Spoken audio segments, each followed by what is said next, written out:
time did you stop the ticket sales? Oh, it's live streaming. And I'm Tickets can still be sold. You sure? I think so. Well, either way it goes, they can make a donation and they can just join the YouTube live stream.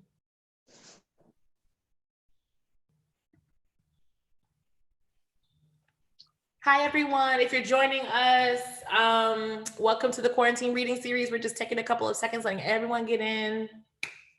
That's my host voice.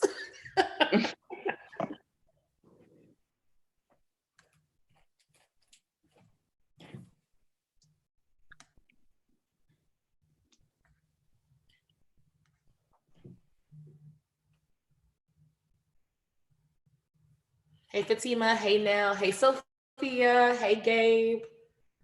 Hey, Fargo. Hey, Echo. Hey, Asian Americans United. What's up? Hey, Angela. And whoever that is with a 919 area code. Hello. Oh, you can call in? Mm-hmm. Now, don't you start. Hey, Kiki. Hi. Hey, Kiki. Hi. It's so good to see y'all. Okay, in just a second, readers, I'm gonna ask for folks to, oh, I can do that. Yes. But we're gonna mute just so there's no feedback when folks are reading. Hey, Kiki. Hi.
All right, I'm gonna move in trust that Alexis Pauline Gumbs is joining us soon. I know that we were having some difficulty with Zoom earlier, but I'm sure she's on her way. Hey, everybody, it's 7 o'clock in the Central Time Zone. It's 8 o'clock on the East Coast. It's 5 o'clock on the West Coast, and that means it is a quarantine reading series time. Thank you, everybody, so much for coming. Right now, we have a couple people in Zoom, a couple people joining us live on YouTube, and there's folks following along from all over the states, and we're really excited to have you. My name is Ariel Marie. I am an essayist and a poet. I am a tweeter who be tweeting and who be talking shit on the internet. And I'm really excited that everyone is joining us today to just gather and celebrate poetry in some really interesting, some may say fucking wild times. I was really struck by how much poets and writers specifically were navigating a lot of,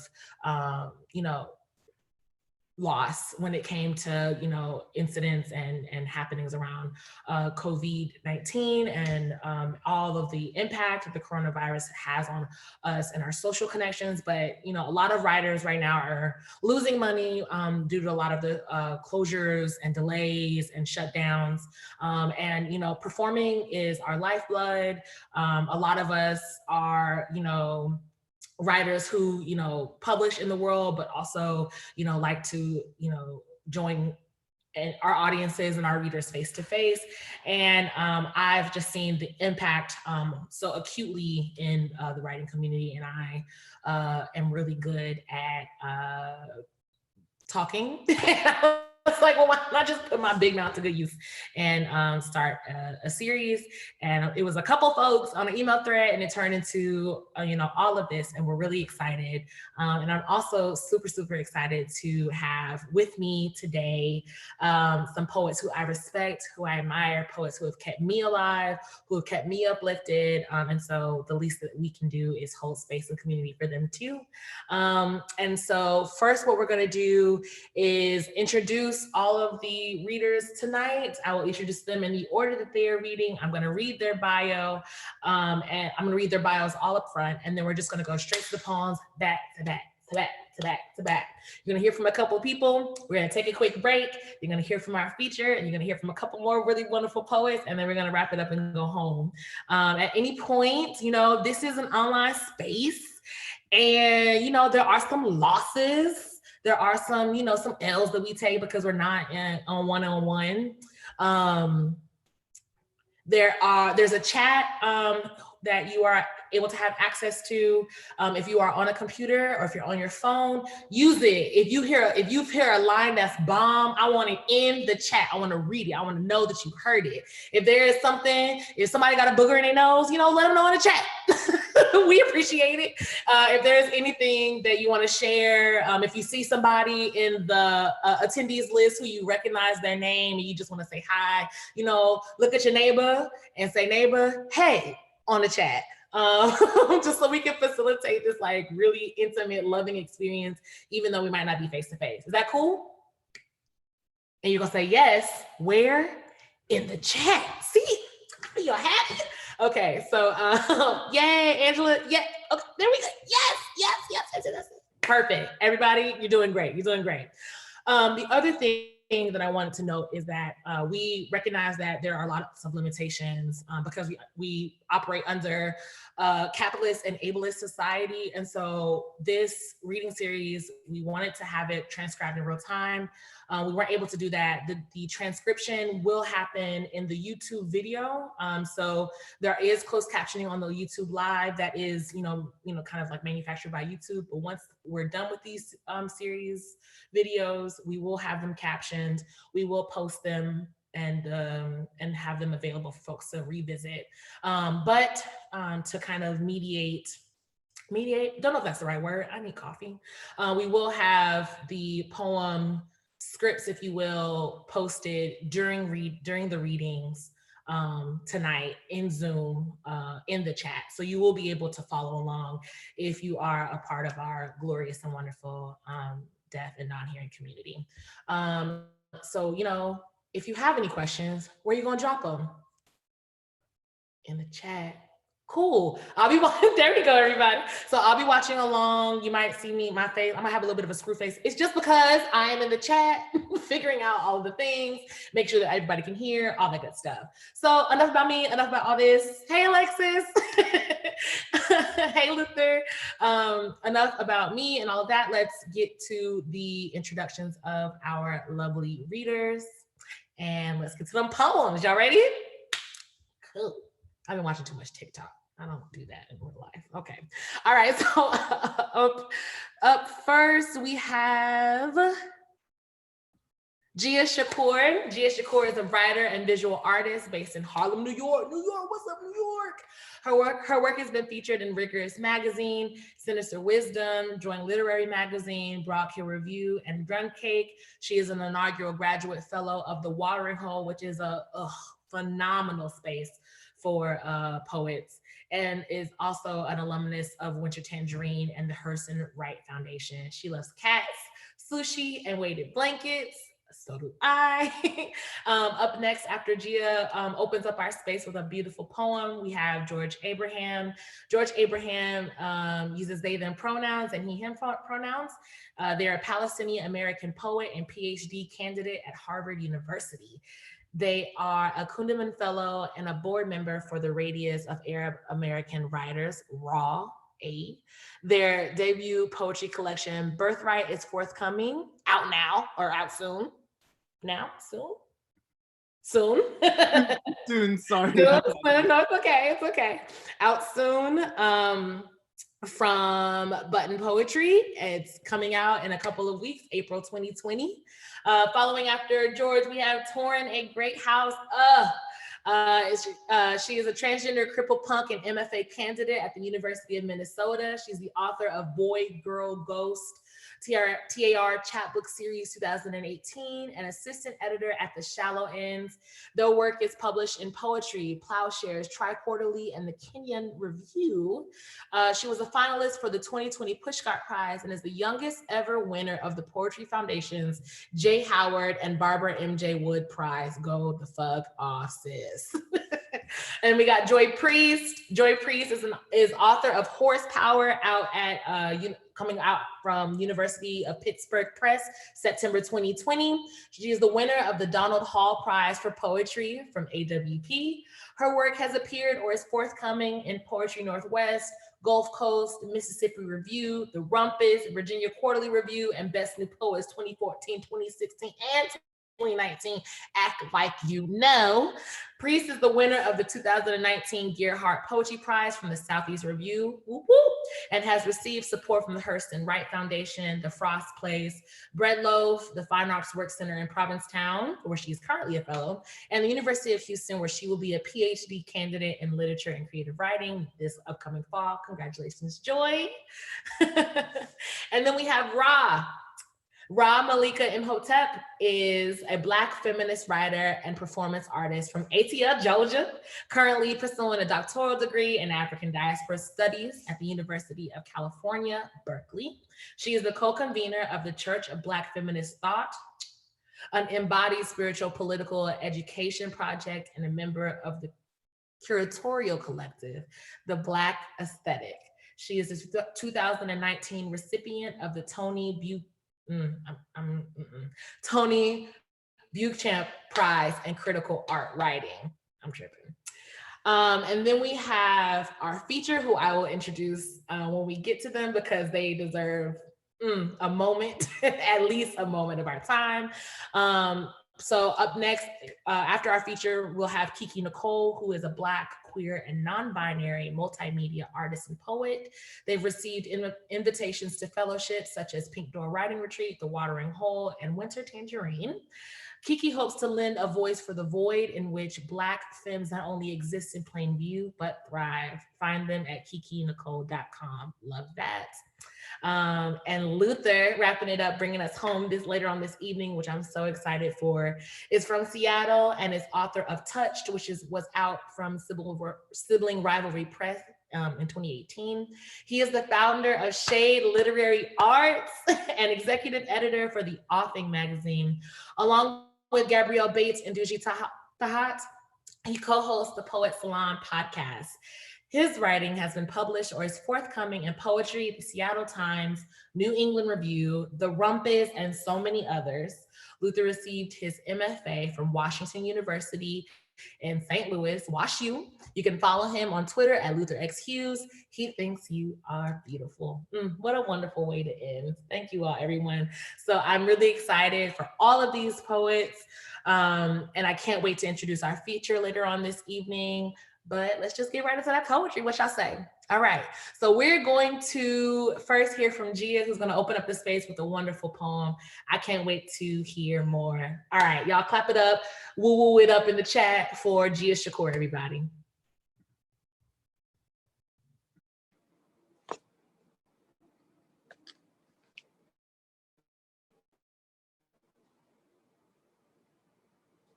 Daughter Shore. Daughters of Hottentot, iron imports from the horn's mouth, now even a daughter called Monk. Some now gathered in church rows, lined up at bus stops at 5 a.m, scrubs and crops the color of hyssop. Dispensing bandages to humanity, still a happy head monkey thought. Big city rube, small town hussy, slave to pews. Holy diction, carrying the hush of men, blowback of children, whose fathers ran into stars. Nightlight heifer barback, bar exam, working overnight, riving pestle and cutter hats, number running and gunning, pushed a lover down those stairs, daughters preparing the limbs of children, paramours, the limbs they shift, Them gone the ones that flattened their face into welcome mats, growing madness in their wombs in the image of Black Madonna, Venus. Buoyant ass, long dripping nipples, wombs abandoned on tables, anatomical prototype police. Daughters of Nu. No daughters who died calling cock church hymn. Listen to them praying blues onto the mic. Shake dancing under the carnival lights. Daughters of Shango and Obatala. God bless the daughters who throw dice. Folding their hair into barrettes. Hand game, hand clapping champs. Daughters who left with some of their teeth in the edge of the man's knuckles. Daughters with teeth steeped in canyon. Daughters with jars, pots, and cow tongues. Hands seasoned in clay and chalk. Seed and blood, not the rice, the sunflower. Watch them gather at the water and eat. Thank you.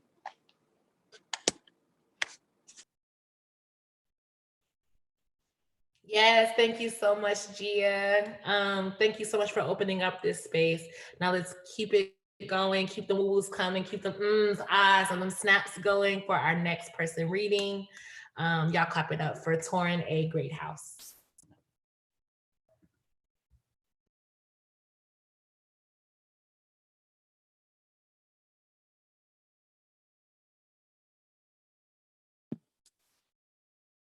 Wasn't George going first, or? Oh, I made a mistake. Oh, my first mistake of the night. All right. I saw your face torn and I was like, I'm doing something wrong. Okay, you all, so sorry about that. George Abraham is up next. Y'all cut some woo-woos up and some hands going for George. Hey, what's up, everyone? If my internet connection just goes out or goes unstable, just start screaming in the comments, please. I'm just worried about that. But hello, so great to see you all. I'm gonna just go right into it. I said, you killed me, and I forgot, like you, to die. Mahmoud Darwish in Jerusalem. Taking back Jerusalem. Let me be brief. By the end of this, someone will be cursed, and I pray it anyone but him. Let me start again. The night was beautiful, but not romantic. Sure, there was smoke and moonlight. From this angle, you could almost mistake the city for American. There were 7 of us, all of us born of this country before this country existed. It was ours, the way a street cat is mothered by thin air. Still, we called this, our existing here, a reclamation, a taking back, the sign reading cameras in use outside an unlit jewelry store, the palm trees dancing like they could belong here, city of gravel throat and temples cry. City of gold-blessed forehead and confluenced histories. How many waters anointed and claimed you inheritance? How many hands unsanctuaried you by birthright and conquest? A name, however holy, can be a story of unimaginable distance. Believe it, we could only exit you by the mouth through which we entered, and there we first saw him. Shadow folded in shadow, speaking hushed and hurried Arabic, and for the first time that night, a familiar I could but couldn't have known, a boy with moonlit tongue promising his mother he'll make it back with every breath, peering just around the corner, a soldier, his gun, that precise smallness. I couldn't unsee him or him, couldn't uncast his smile from our nodding, from their nodding faces, our mouths pretty with English. The soldier stopped one of us and searched only one of us. And there I remembered my mother praying, begging God to watch over us in Jerusalem, where at 4 years old, a soldier held a gun to her head, and maybe it was or wasn't at this exact spot, or maybe she prayed for the wrong son, but in that moment I prayed, and there was no God, but the space between us, how the distance between my holy and his holy could resurrect a broken Lord on my breath. I prayed, and there I began to remember how my mother could abandon this birthright, and sure, I guess She made it out alive, depending on your frame of reference. And so did we. And by some magic, so did that boy, caught with the wrong god on his breath, in his holy city. Forgive me. I'm trying to understand what makes one's existence at a fixed location a radical act, divine even, and what makes the existence of another near a specific body of water a violence. Forgive me. I wrote this in an American airport, and its magic escaped me. Thank you all. Sorry, I need to catch my breath. That's the opening poem to my book Birthright. Open it up. You see a title like Birthright, Poem 1, Taking Back Jerusalem. Anywho. So in case you didn't know what you were getting yourself into. But yeah, thank you all for this space. It's like, I don't know, just seeing the comments pop up was really affirming. Thank you. I feel like very held in this virtual space. And so honored to be among the guests. This lineup is ridiculous. Thanks to Oria. Oh my goodness. This is a ridiculous lineup. I don't think people realize how ridiculous it is. But thank you all. I'm gonna go ahead and do my next poem. It's actually written after Torin A. Greathouse, who is reading tonight.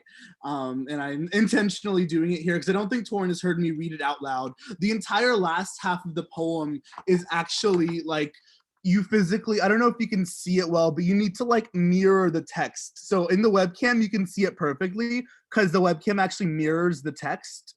So the text is mirror reflected. So you can only read the last half of this poem by looking into a mirror as you read it. So this is after Torin Greathouse. For my parents, for my grandparents, for everyone who cannot return. Letter to be reflected and thrown into the shores of Tel Aviv. I'm writing to you from a land where I'm already myth, but I suppose you knew that already. We've seen it before, but not through my eyes. With nothing but the wind tethering you here from some other goneness you could imagine. Let me be clear. To other men, this could be the right side of paradise. A foaming line waiting to swallow me back, where I'm from is no longer where I came from, but instead a blood's reckoning. Instead, a hunger I cannot afford. Oceanic, only a queer thing can swallow that much of me and still remain a whole and single body. Desire is desire, and here I am, pooled and thirsting, I promise. There's a distance when I call this my capital and they call it theirs, but there's also a distance when I call this mine and you yours. It is a different kind of distance. Here our men don't have faces. Here I've taken that blood-stained flag down, and yet Palestinian is the only identity I've ever been certain about. I promise. There are men who want me. They cannot stomach the idea of me existing, even if you cannot imagine them. Forgive me.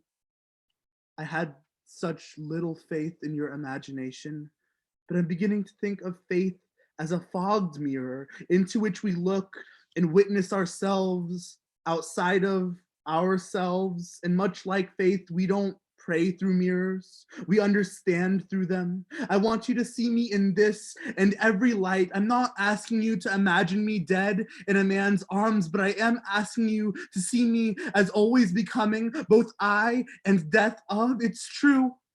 At the center of every myth is a loneliness larger than the whole of us. But is it not polyamory if I love myself into a multitude? I'd like to think there is somewhere a you I can return to. I'm trying to say I love you, but I don't have the right mythos for it. I'm trying to say I love him, but he already isn't. I don't want to call this a coming out. That would imply there was ever a border to reckon If I let this become an elegy, that means I failed. War is war and war alone. And I don't want to speculate on all the exiles I could inherit at your hands. I want to say, I already forgive you for what is to come. That the opening wound of me forgives the ocean of its salt, but this too is contingent upon the promise of violence. Forgive me. I cannot fathom the concept of returning to you. I once imagined this, a letter to every person and country that once mothered me, but maybe I needed this to be a mirror. This is what I know.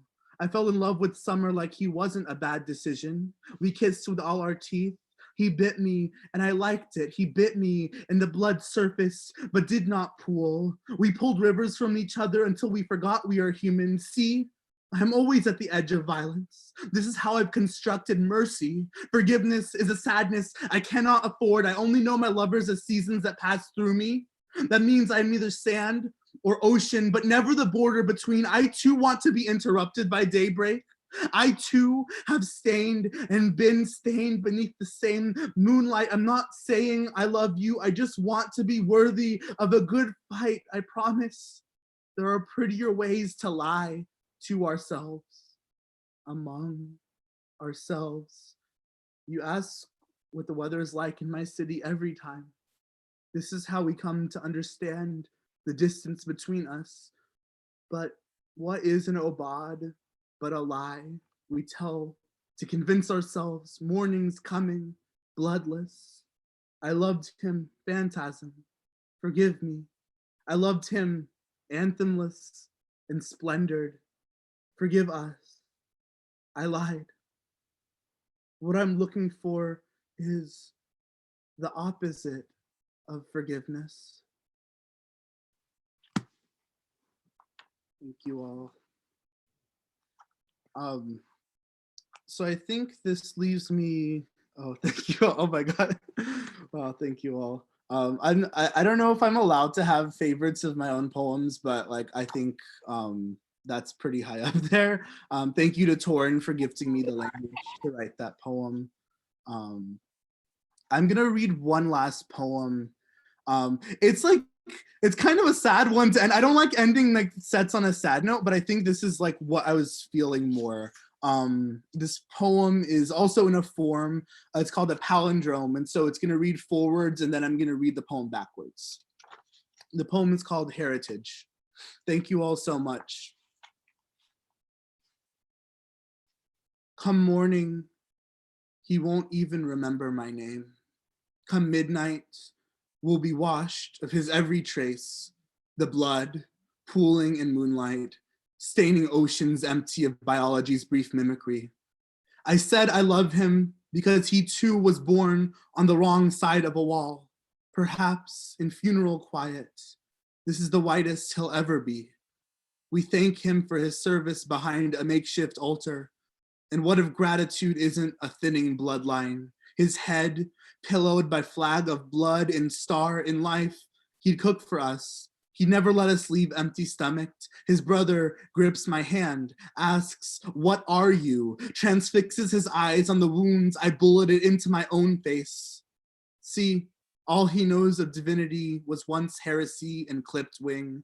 In truth, had they known of the mouths I spoke a swollen history into, most men in my family would have wanted me dead, and I'd like to think this, its own forgiveness, into the gardener's hands, both seed and floodwater, the expense of every bloom, a season of winded upheaval, because who else could know better this swallow and fang-sunk tongue? Because they've tasted their own pooling blood, I'd like to think my ancestors couldn't imagine me unwritten from their gospel. The ghosts that wear my name, not the exiles of another heaven, inherited because we too lost our countries before we lost our bodies. Every man I've held with pen was once capable of breaking me. We were never meant to survive this mythos. Forgive me. I'm running from this poem into another boy's arms like we were never meant to survive this mythos. Every man I've held with palm was once capable of breaking me because we lost our countries before we lost our bodies. Not the exiles of another heaven inherited me from unwritten gospel. The ghosts that wear my name, pooling blood. I'd like to think my ancestors couldn't imagine this fang-sunk tongue because they tasted their own. Because who else could know better this swallow, the expense of every bloom, a season of winded upheaval into the gardener's hands, both seed and flood water, this death, I'd like to think its own forgiveness, its own history. Most men like him would have wanted a family in me, in truth, had they not known of the mouths I swelled into. All we know of heresy was once divinity's unclipped wing. He transfixes his eyes on the wounds I bulleted into my own face. He grips my hand, asks, "What are you wanting?" He cooked for me after. He never let me leave empty-stomached, my head pillowed by stars of no flag in life. What if gratitude isn't a thinning bloodline? I thanked and serviced him behind our makeshift altar in funeral quiets.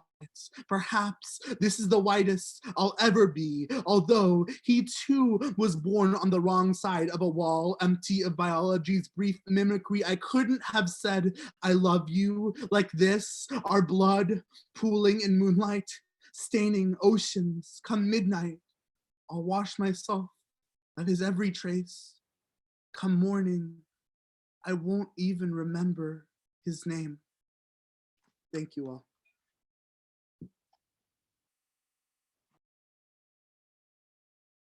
Oh my God, everybody, please, please, please put your hands together. Your keyboards are clacking, everything for George Abraham. George, thank you so much.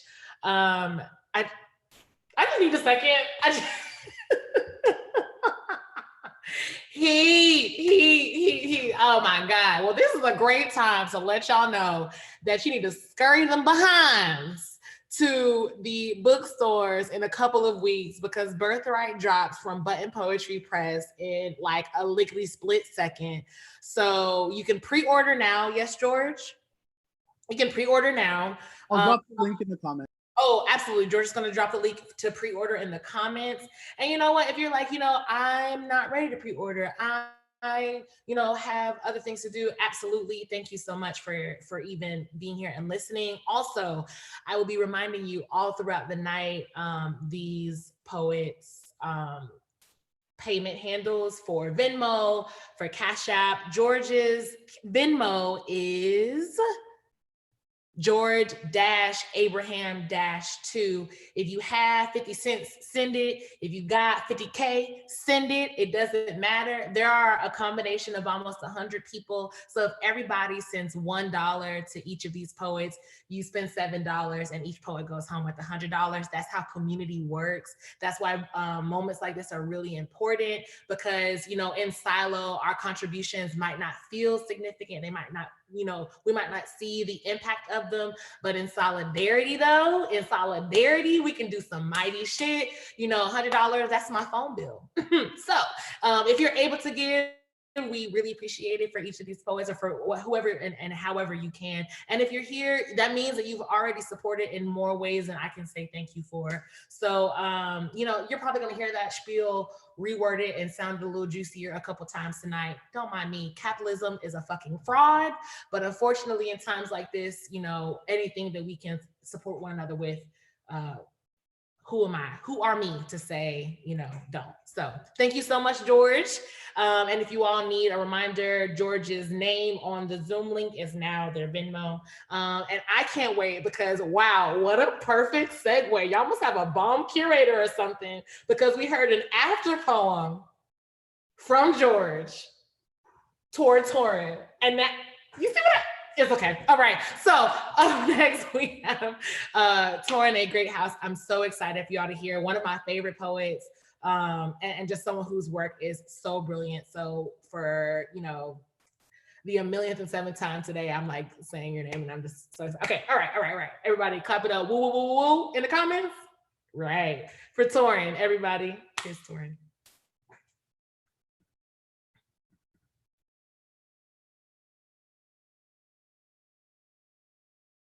abecedarian requiring further examination before a diagnosis can be determined. Antonym for me, a medical book.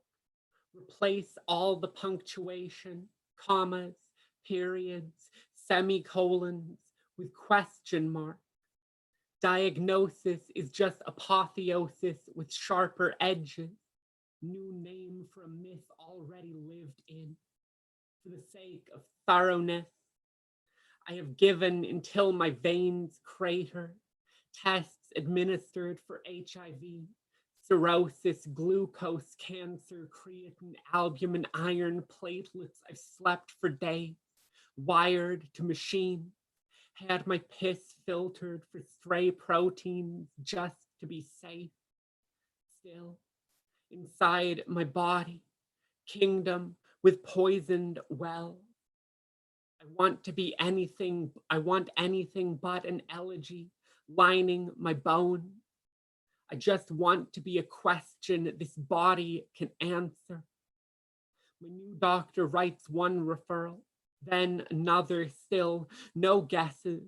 A man in a scowl and lab coat offers yoga, more painkillers, suggests PTSD could be the cause of chronic pain, my limp, of migraines, quickened pulse and blood glittered coughs of seizures rattling me inside my skin. Oh, syndrome of my perfect and unbroken transgender arm.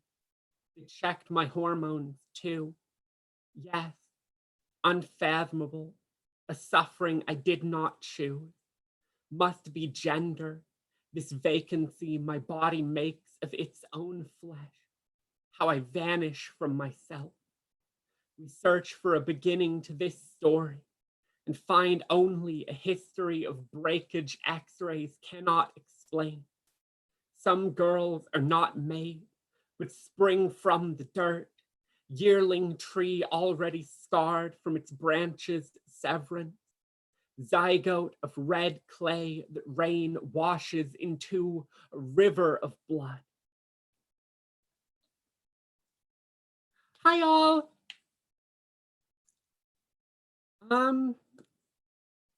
What's up? I'm really excited to be part of this reading. As George mentioned, this lineup is ridiculously stacked. I could not be more excited to be reading with some of these folks that it's wild. Some of these folks I've been friends with on the internet or been following for years, and I'm so excited to have the chance to read with. Thank you, Elle, for putting all of this together. It's just such a dream. I've been thinking a lot lately. Is the audio a little better? I've been thinking a lot lately about illness, about what it means to be ill at this moment in history, and what it means to be one chronically ill person dating another chronically ill person right now at this moment. And struggling with that question. This poem is titled On Possession. Our earliest understanding of seizures was that it must be the devil possessing the sick. Epilepsy, from the Greek epi, upon, and lamvanine, to take hold, something seizing the flesh, the body snatched away from itself. My first seizure was not like this at all. Instead, voltage in my blood, my body draped in wind and wings, in nets and veils of heatless light. Sometimes I think I must be a bad feminine. The days that all I want to be is own, an object, a possession.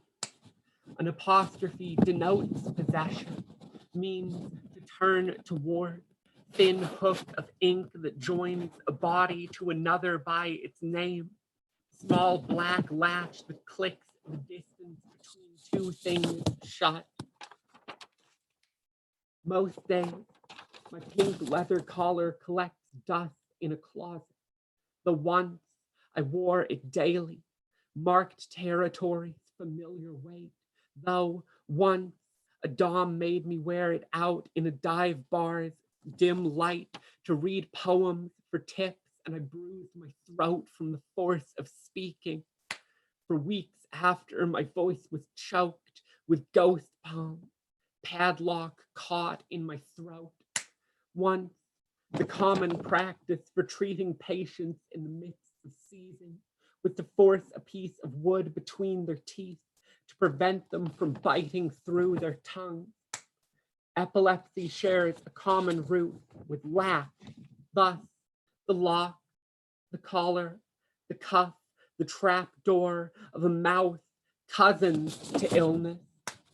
Certain kinds of seizure are categorized by the feeling of euphoria that overtakes the body when you return to it. I first knew to call these seizures from the dead light they left in their wake. My lover tells me they have heard the voice of God since before they understood human speech. And this is how I know we are thunder-blooded in the same way. The seizure, a kind of theft, speech stolen from the tip of the tongue. I wake from sudden darkness and words topple from my mouth, unhinged from their tidy meaning. Back against the floor, my tongue babbles a tower skyward. Sometimes I hear voices in the darkness. Sometimes I hear my love reaching for me as if through water, even from 1,000 miles away. Someone once told me that the distance between orgasm and seizure is thin as a split lip's skin, the body overtaken by itself, but there's something different in being trembled by another's hand. Their hand, a hook and a name, possession, a mark of sin, of course, an invitation. I give myself over, and this must be a deviled thing, a dirty prayer. If a nun has wed the Lord, pray tell, what strange marriage is this? To be bridled is to be held, but contains within it bride. To be confused for bridal. They hold me through a seizure or pin me to the bed, fingers a bit inside my mouth, and I am wed to their hands.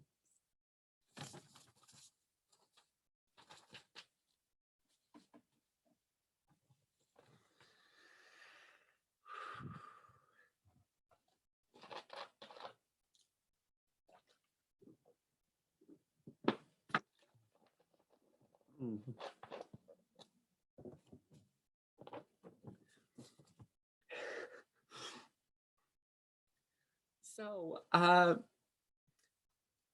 George read a poem after me.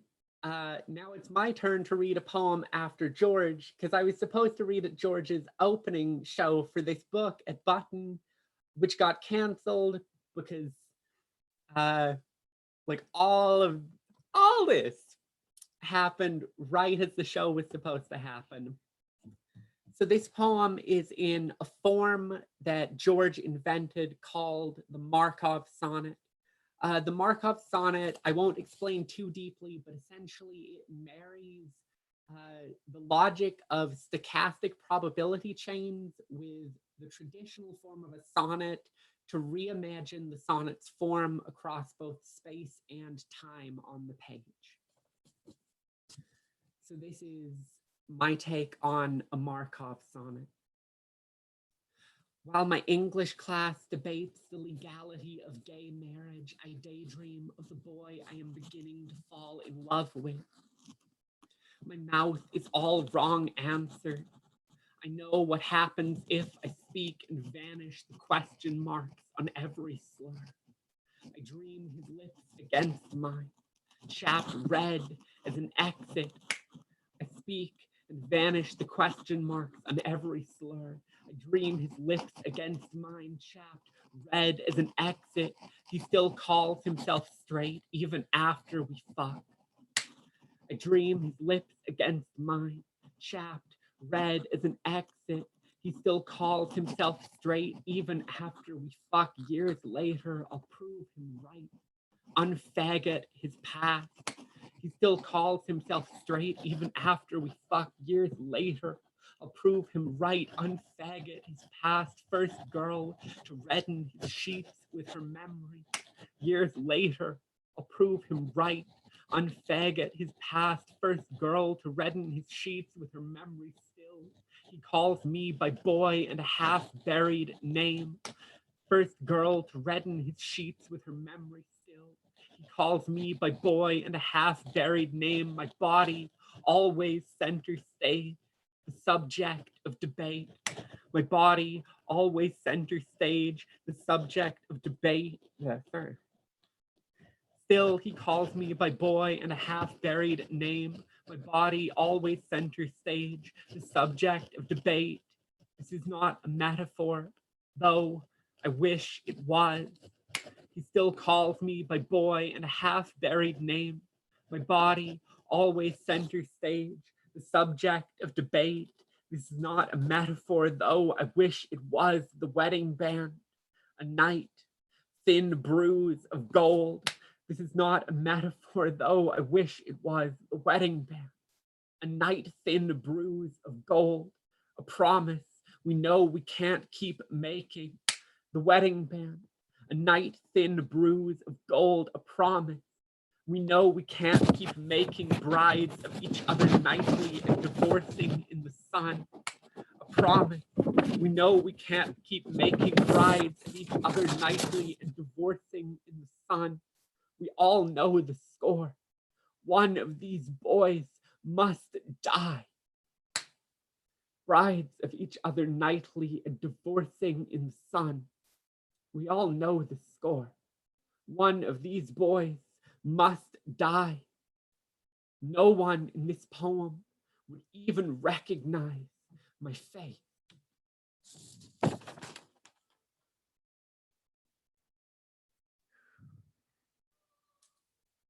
Sorry, my roommate just started playing guitar in the living room. I have one more poem. I'm just gonna.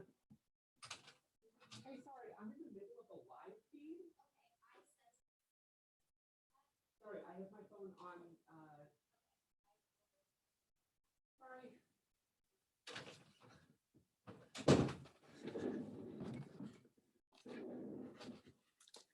I have my phone on Do Not Disturb, and they sent a message, which I didn't see because my phone's on Do Not Disturb because I'm on a call. Oops.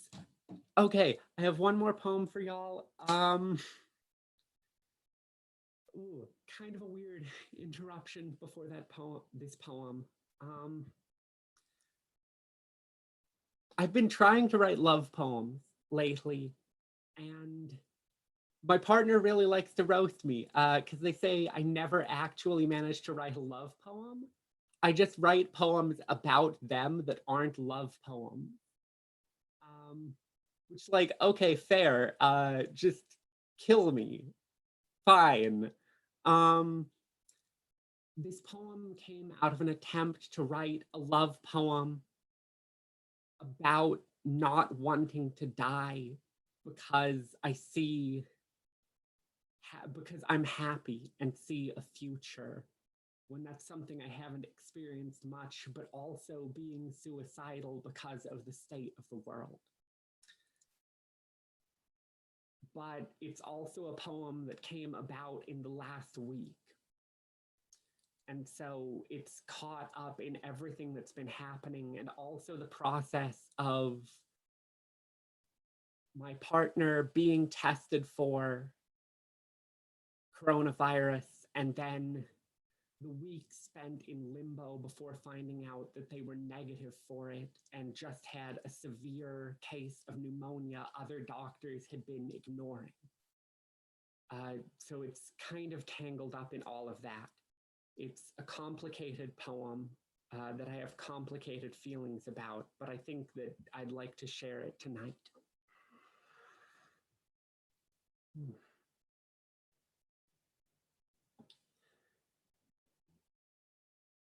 Everything is terrible, and I finally want to live. Tonight, I kept mistaking all of the satellites for stars, remembering how scientists are worried that one day we won't be able to see their light at all. So dead and generic and beautiful. It's 3:30 and I'm trying not to look at my phone, trying not to think about abstract concepts like contagion or America or God. No, God, Ginsburg was wrong. America is already angelic, terrifying, and many-eyed. Its wiretaps and satellites and body cams and drones and algorithms. The grocery shelves are empty. And a robot whirs through the aisles offering assistance, all panopticon and placebo smile. I tell you later how I wanted to make like Odysseus, to gouge out its single black lens and scrawl "I am nobody" across its discernible lack of anatomy. Instead, I stock your cupboard. Call this domestic apocalypse prepping. Call it a love language. Last night, I dreamed of hand sanitizer brewed in bathtubs and world without border. Ghost flights soared overhead, silent as your breath unspooled the news feed from my eyes. Your snore heavy with post-nasal drip. I swore this wouldn't become a love poem, but isn't that so survival? We're sick in your bed again. The world is sick around us. I can't remember any prayers, so I whisper the names of our medications like the names of saints. Orange bottles around the bed like unlit candles in the dark.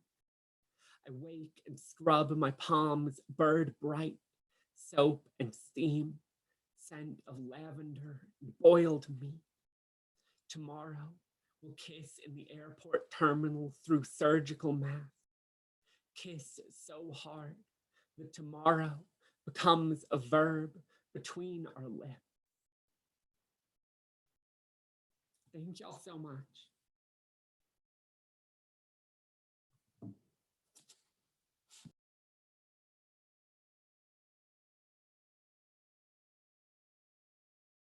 Oh my gosh. Everyone, please, round of applause, clap it woo woo in the chat for such an amazing, I'm like wiping tears away. It's what took me so long. Torrin, thank you so much. You all, please, if you can, if you have anything to give, please send some love to Torrin via Venmo. They're in the name area, it's up there, but it's Torrin Great House. And yeah, that was so beautiful, and we're so appreciative. Yeah, these are really scary times for all of us, and I know that it complicates so many.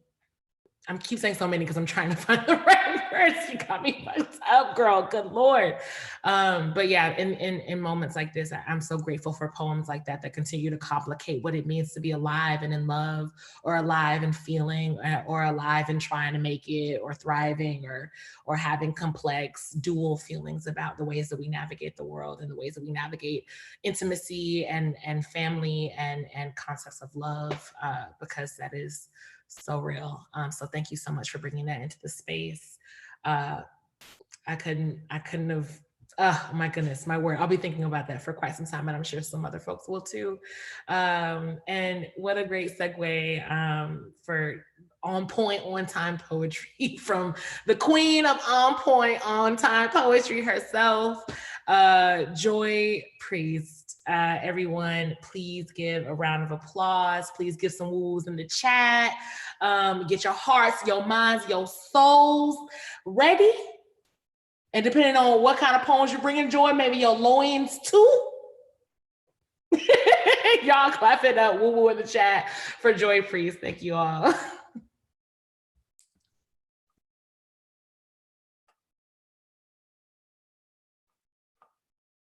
Hello, can y'all hear me? Okay. So my reading is a little bit ambitious. I wanted to bring in other voices with me. So I'm gonna read I'm gonna start out reading poems by two other poets. And I just felt that was important because as someone whose book is coming out this year and in the moment we're in, I know I worked on it for 10 years and I'm trying to come to terms with this idea that I may or may not get to hold it in my hands soon or, at all. So sorry, that was, but so I wanted to highlight some poets that have books coming out next month. So you can be peeled for those. The first poet I'm gonna read is Sasha Banks. And y'all, this book is not playing fucking games with you, okay?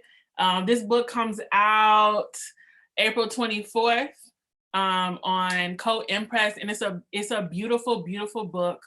It's beautiful physically, but also in its imagining, and also the way that Sasha invokes accents in this post-apocalyptic world, like the way that Sasha phonetically lays things out so that you can hear this new way of speaking is just really beautiful. And so the poem I'm gonna read is, I'm supposed to read another poem, but I'm gonna read the first poem in the book, Recollect. And it sort of kind of reads like an exam questions. So this is Recollect by Sasha Banks. And the book is America Mine. Recollect.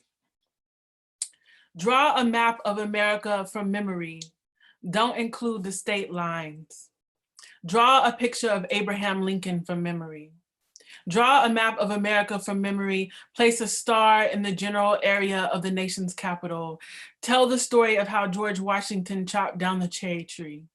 If you don't know, make it up. Who was Robert E. Lee? Draw a picture of the White House from memory. Where was the last place you saw the old flag? What was the old flag made out of? Write the Gettysburg Address. If you don't know, make it up. Write the Pledge of Allegiance. If you don't know, make it up. What is the new flag made out of? What was Ronald Reagan's favorite color? Please name all 56 signees of the Declaration of Independence. If you don't know them, make them up. Who was the 45th president of America? What shade of white is the White House? A, eggshell, B, supreme, C, the driven snow, D, the great white, E, whiter than white. Draw Thomas Jefferson's family tree. Did something live in the Washington Monument? If so, who, what? Draw a map of America from memory. Include the state lines. What did the end of America sound like? Did you dance? Why? Why not? Do you believe in ghosts? Essentially, do you believe in ancestors? What do you miss that left with America? Draw a map of America from memory. Include the Trail of Tears. Draw a map of America from memory. Place a star in the general area where police murdered a Black person. Does July 4th, 1776 have any significance to you? Explain. Finish this line. Oh, I was in the land of cotton. Finish this line. Glory, glory, blank. Draw a map of America. Include the ports of the transatlantic slave trade. What is a curse? Draw a map of America from memory. Place a star to indicate sites of Japanese internment camps. How did the 45th president of America die? Can land be cursed? If so, can a curse be broken off of the land? Draw a map of America.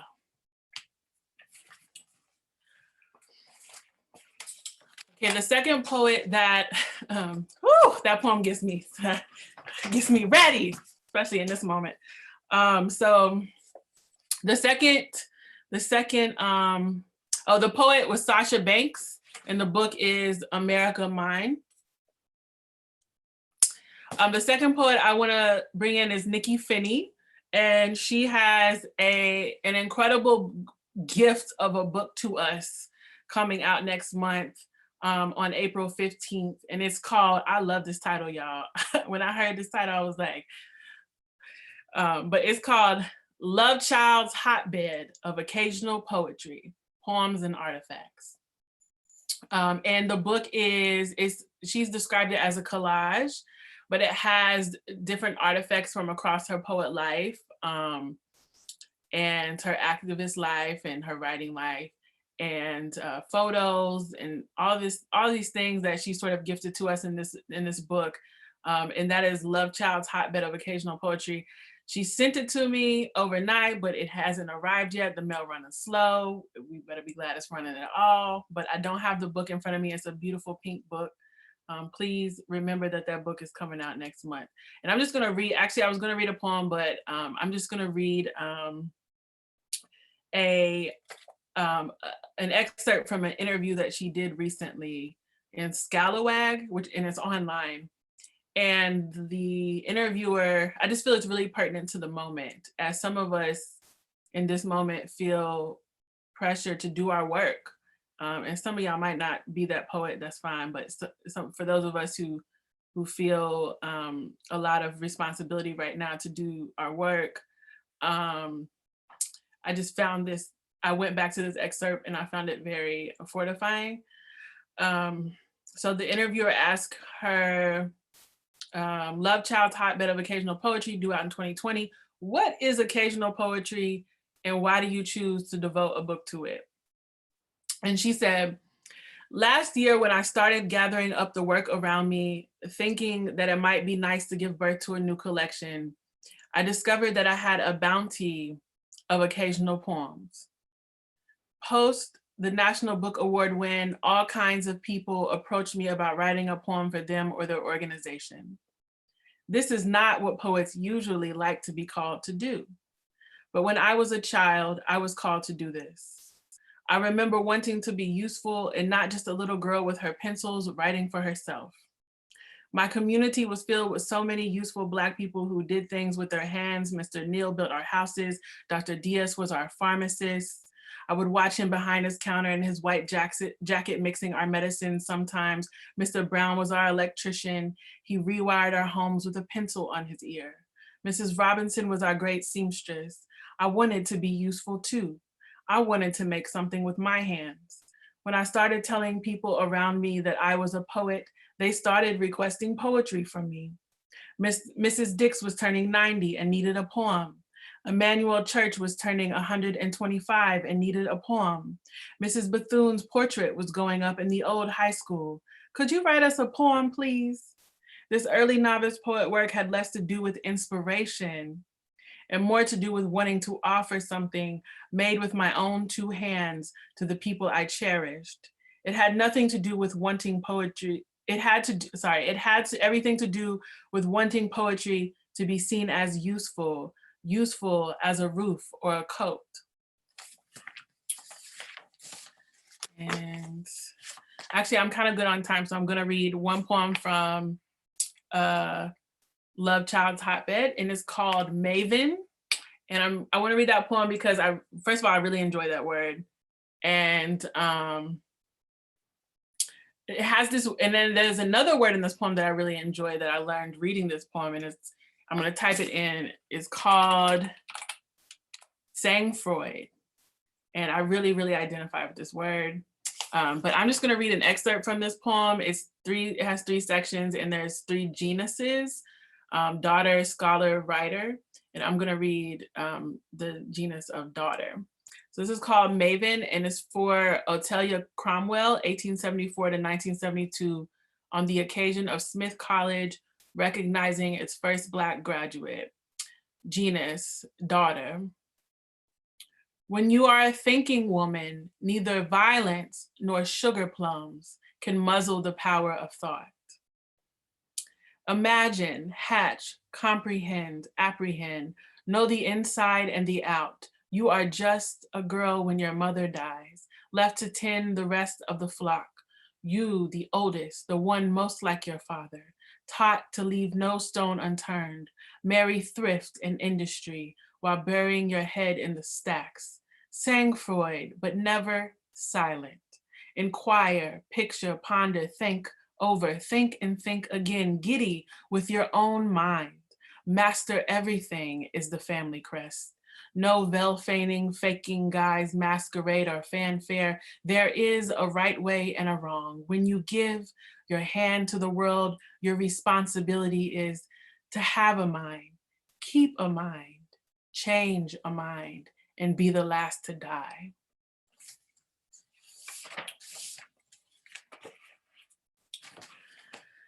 Okay, so now we're gonna move into the portion of my poems. I just have 3, and I'm gonna get out y'all way.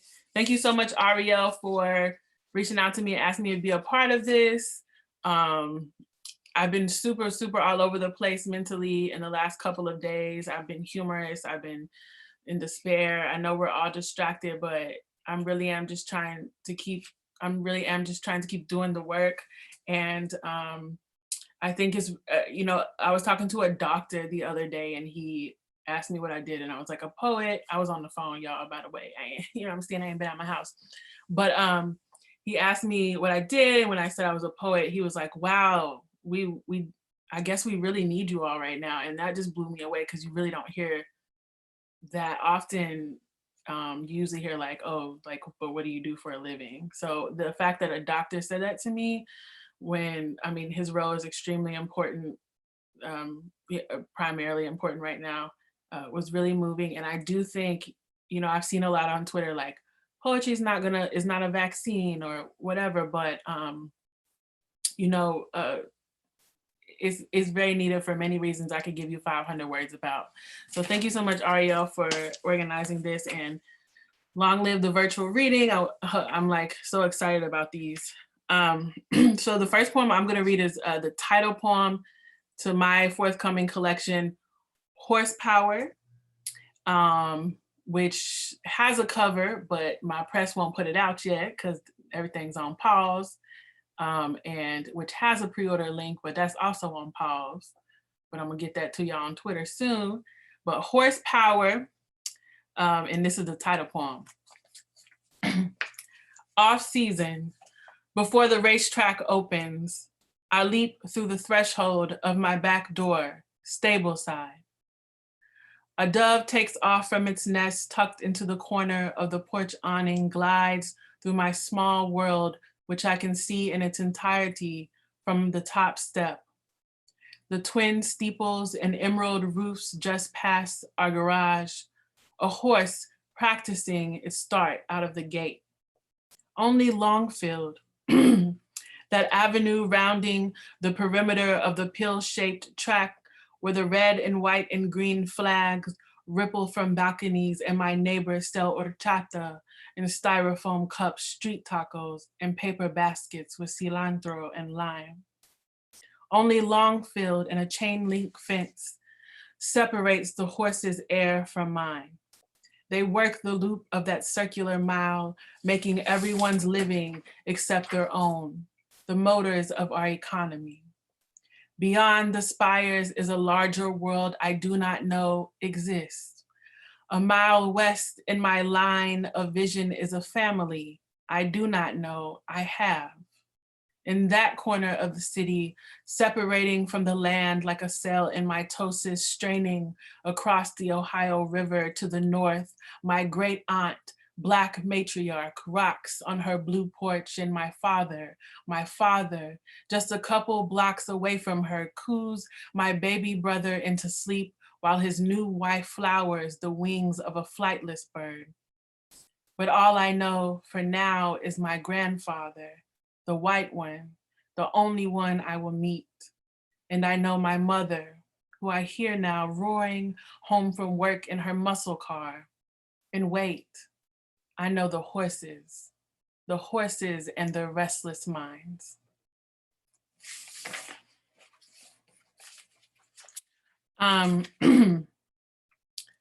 So this poem is, actually, I'm not gonna say anything about it. It's called The Night Never Ended When One of Us Died. The night never ended when one of us died. The dice and smoke kept rolling. The town we lived in already felt like the end. When the phone rung, I was the one to answer. Someone asking for directions, but they couldn't hear my small voice over everyone sighing resolutely together about where we'd ended up. From the porch, all you could smell was the waste plant. But when they sent the boy to the store for more beer, I ran to it the way we ran to base. Followed him there with my eyes, which saw what the grown folks didn't want to see, which kept inside the self what they could not. My auntie had on gold boots, lumens. She stood beneath the wind chime inside a lightless vacuum connecting Newports like constellations, the burning fresh to the burning out, the boots being the only reason I noticed her there. When she sat down at the card table, her belly was still a perfect globe, just like the poof on her head, the puff exiting her lips like a life expiring. When Uncle's backhand met her cheek for asking, not thinking where he was headed on his way out the door, she fell from grace like that angel who knew too much, leaving one boot upright on the linoleum, ownerless, but luminous nonetheless. Hadn't she learned by her age you only escape into yet another paradise to fall from? The party continued under the lights that washed the poor country of my parents' kitchen red. So when the blood ran down Auntie's legs, we all thought it was her water had broken. It is best not to confide in anyone your own victimhood. When a family's pain falls into a girl, only she can bring it out of her body alone by death or instrument, embryonic little lyrics squeezed out onto the screen or canvas or page.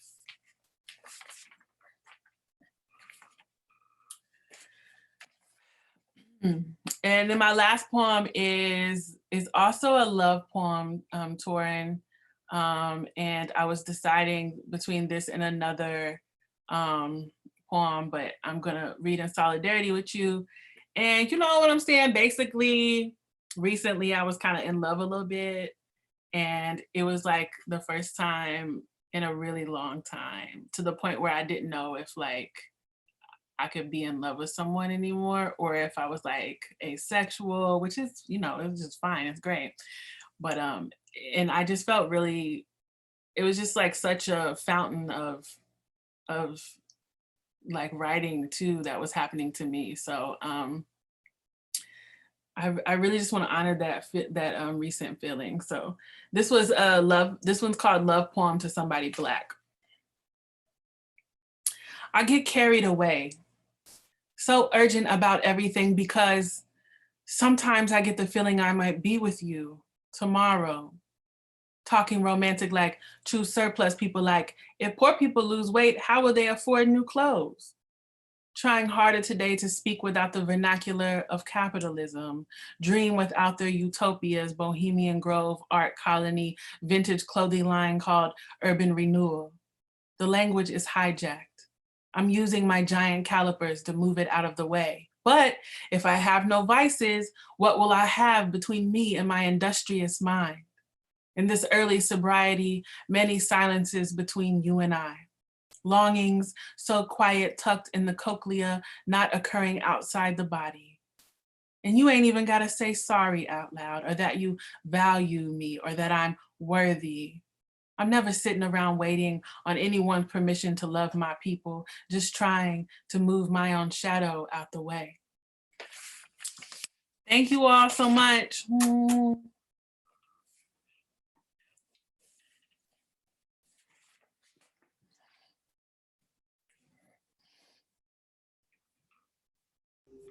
Oh my God. I was talking I was on mute. I was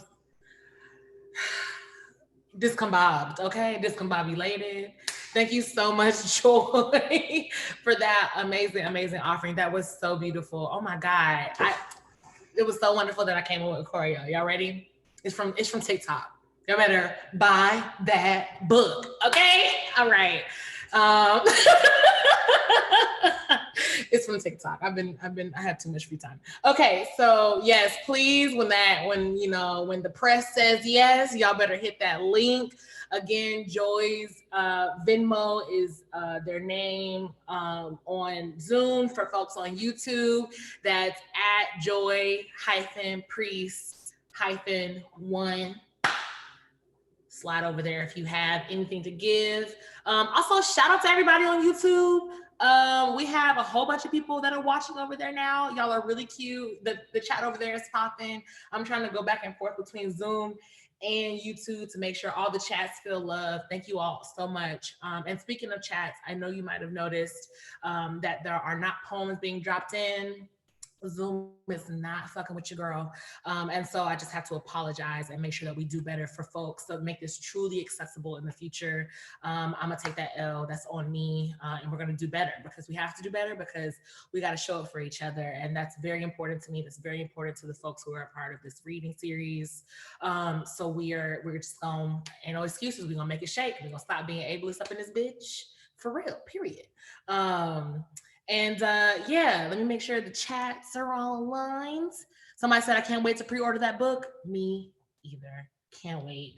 And this is, what a perfect time. What a perfect time to go into our next reader, who is such a dear, dear, dear friend of mine. Literally known me since before I had sense, okay?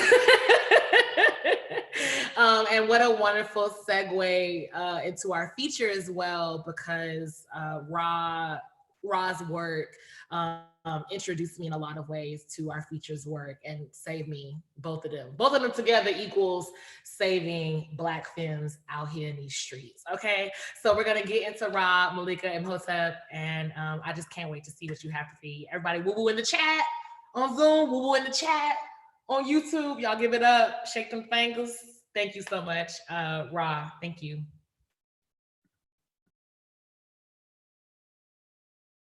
Hello? Hey, y'all. Can you hear me? I don't know if my box is in the right place. Okay. Woo. There's my face. I am so present to how major this is. Like, I feel something I could name as nervousness, but I'm gonna reframe that and hold it as just real excitement and awe at how fucking phenomenal everybody has been. Like my lungs are full, my heart is full. I write a lot of things, and poetry was the beginning. And I haven't read poems in a very long time, so I have that new shit energy where you're walking up to the mic and you're all jittery. This first poem was written recently, not COVID recently, but just as part of the dramas of my Black life. And so I'll read that, and then the other poems are from a manuscript that I've been working on. A poem because I miss my brother. 1. I was less than 3 when me and mama left the bluff, but somehow still grieved the boy across the street who was mine to play with and be curious about. 2.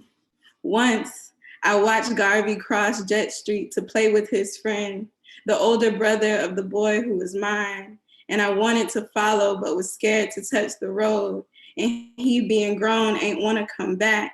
So he stood there looking over, calling me to come on, to trust him and just come on, to hurry up and come on. And by the time I came round to put my foot to the tar, a car sped down the road and I screamed.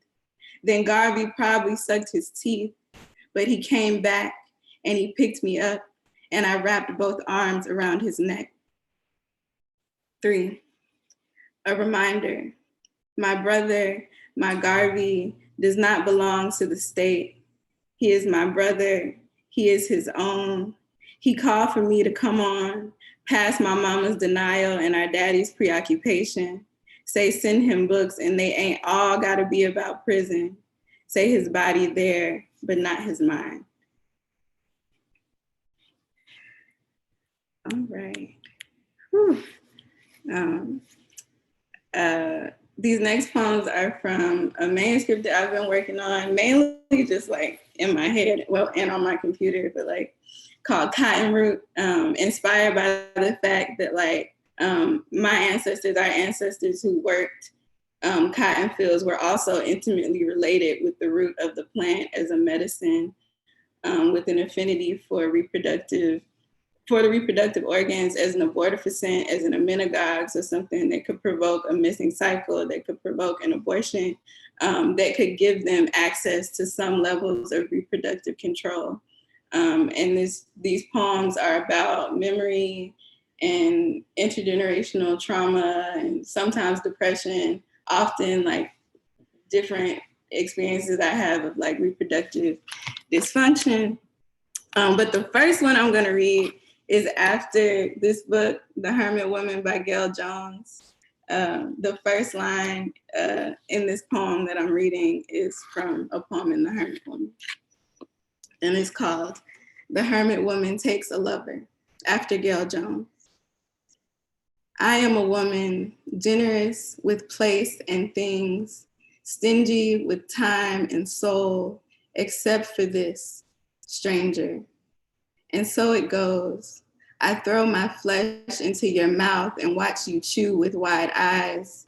Most times I am thrilled, others I forget to breathe, and in this stifled presence, I leave my body as I've been trained to do and wait for you to finish so that I may rest again.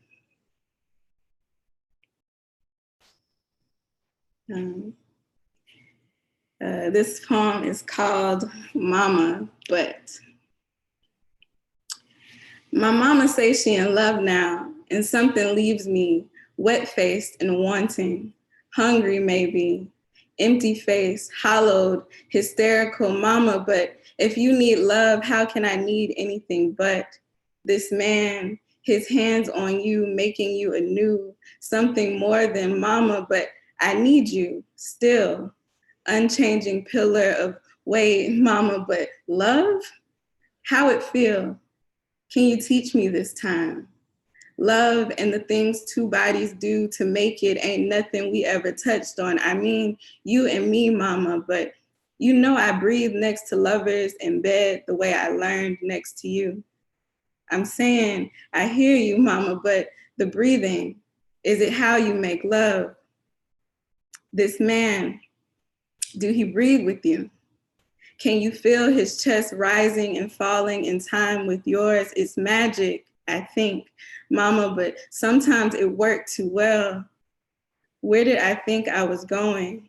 Giving lovers pieces of what I got from you, wondering why they suckle so hard, and now you here, weaning me off and out your bed, and I ain't ready, mama, but this love thing you in now, it can hurt.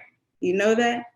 Yes, the hurt I'm born of, that man, my father, the void he left or opened, that place you fell in, and now you say you out. Can I follow?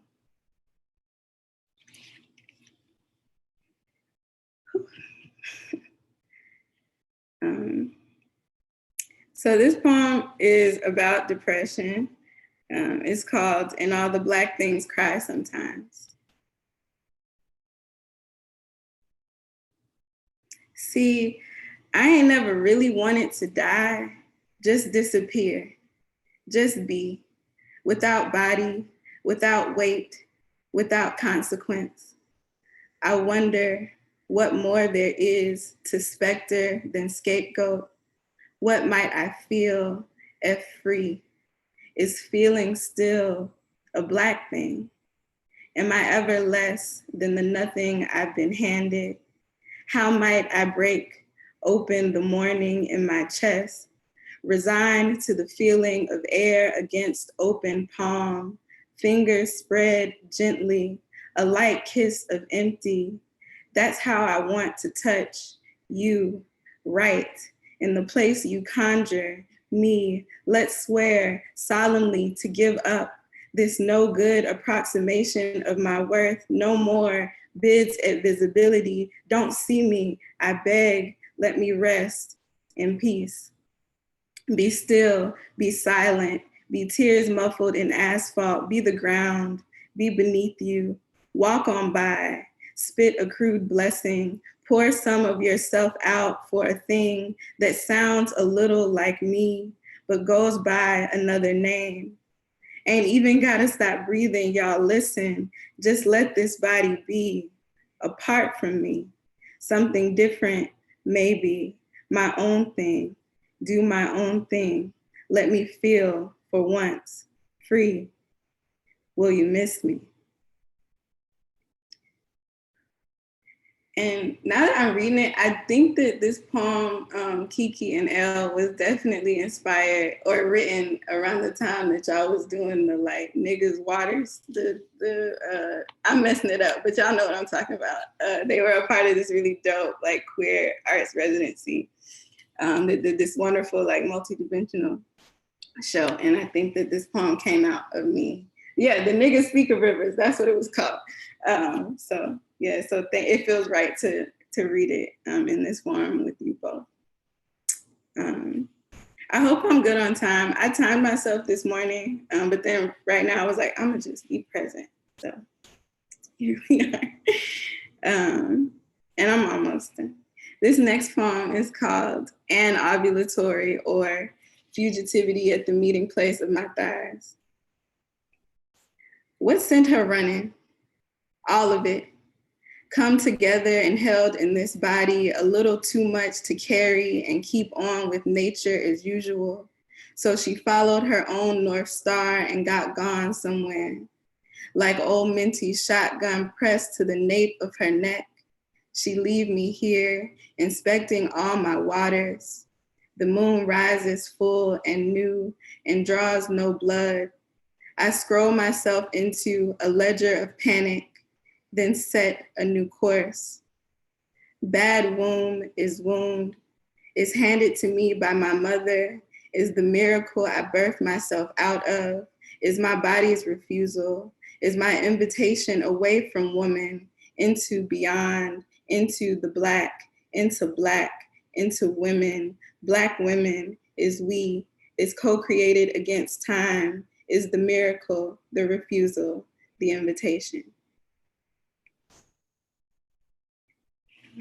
And then my last poem that makes me like, that gives me laughter and not these deep, moody feelings that the rest of them bring out for me, is called Miss Graham Say, or a praise song for Janie's Pear Tree.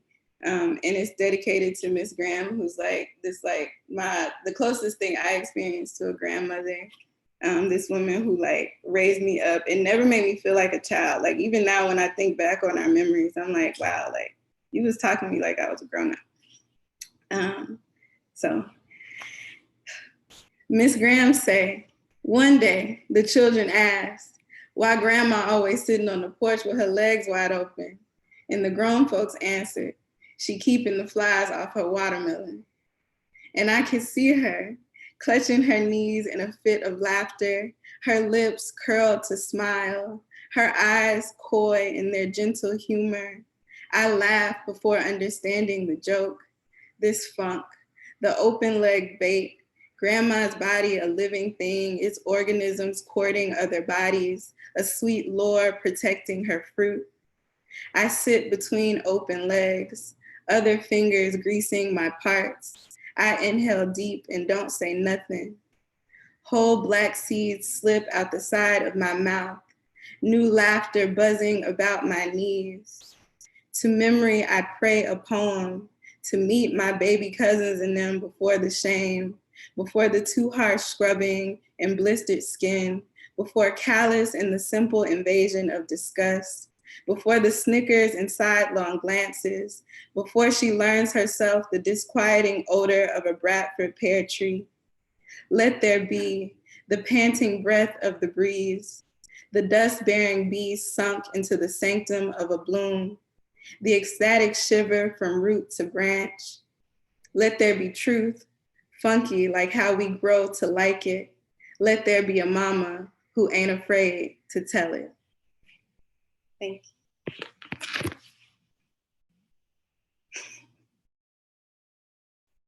Yes, thank you so much, Ra. Oh my God, y'all. Them poems made me feel so home. I was just putting in the chat on Zoom that being in this space, in this like this just intimate, hallowed space, it just feels so kindred, and I feel like I'm sitting at my altar. So thank you so much, Ra, for making such a home, familial space for us. Wow, dang, we almost done. Man, I'm having so much fun with y'all. And the chats, I love how much affirmation folks are sharing. I really appreciate this.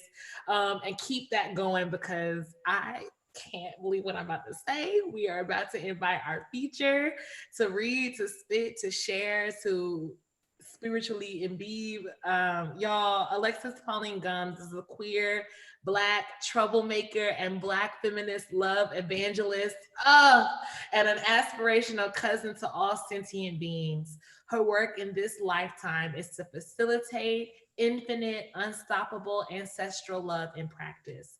Her poetic work in response to the needs of her cherished communities have held space for multitudes in mourning and movement. And myself, Ariel Marie, is a product of that love offering tenfold. Alexis' co-edited volume of Revolutionary Mothering, Love on the Front Lines, PM Press 2016, has shifted the conversation on mothering, parenting, and queer transformation. Alexis has transformed the scope of intellectual, creative, and oracular writing with her triptych of experimental works published by Duke University Press. Spill, if you don't know, I ain't even gonna shame you. I'm gonna just drop the link.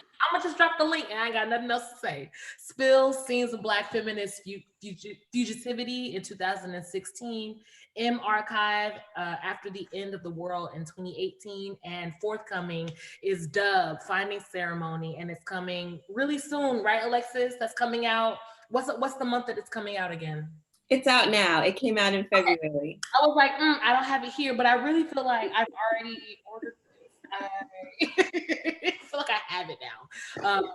So yes, thank you so much for being here. Y'all, I emailed Alexis Pauline Gumbs and I was like, hi, I've never talked to you before, but I really love you. Please be a part of this.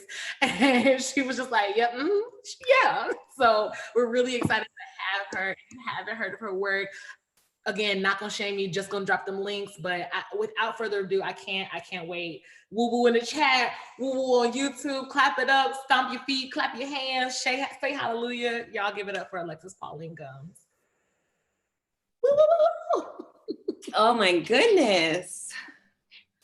Thank y'all so much. Can you hear me? Awesome. I am so honored to be a part of this miracle. Thank you, Ariel, for just knowing that you had the power to convene this miracle and doing it. And I'm just very happy to be with all of you right now. And I feel so connected and inspired, and just every single person who had shared is just, I just feel reborn in what you're doing. So thank you for listening to your spirit. Thank you for being so brave in your work. I'm so happy that I get to even be in this context. So, and Joy had wanted to show Nikki's book. So I happen to have it here. I certainly underline, circle, and, just, yes, y'all must have this beautiful book, Northwestern University Press, and Nikki Finney Forever. And so what I wanted us to do together is to experience an oracle.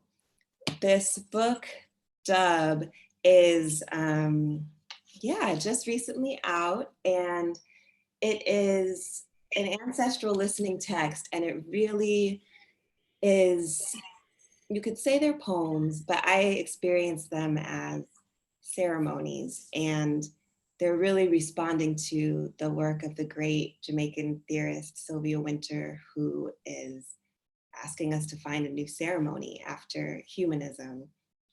So I want us to have a ceremony. I always want us to have a ceremony. This already is a ceremony, as was said. I do feel like, I am sitting very close to my altar. But I also wanted this to be able to be interactive. So the one of the important ingredients of a ceremony for me is dedication.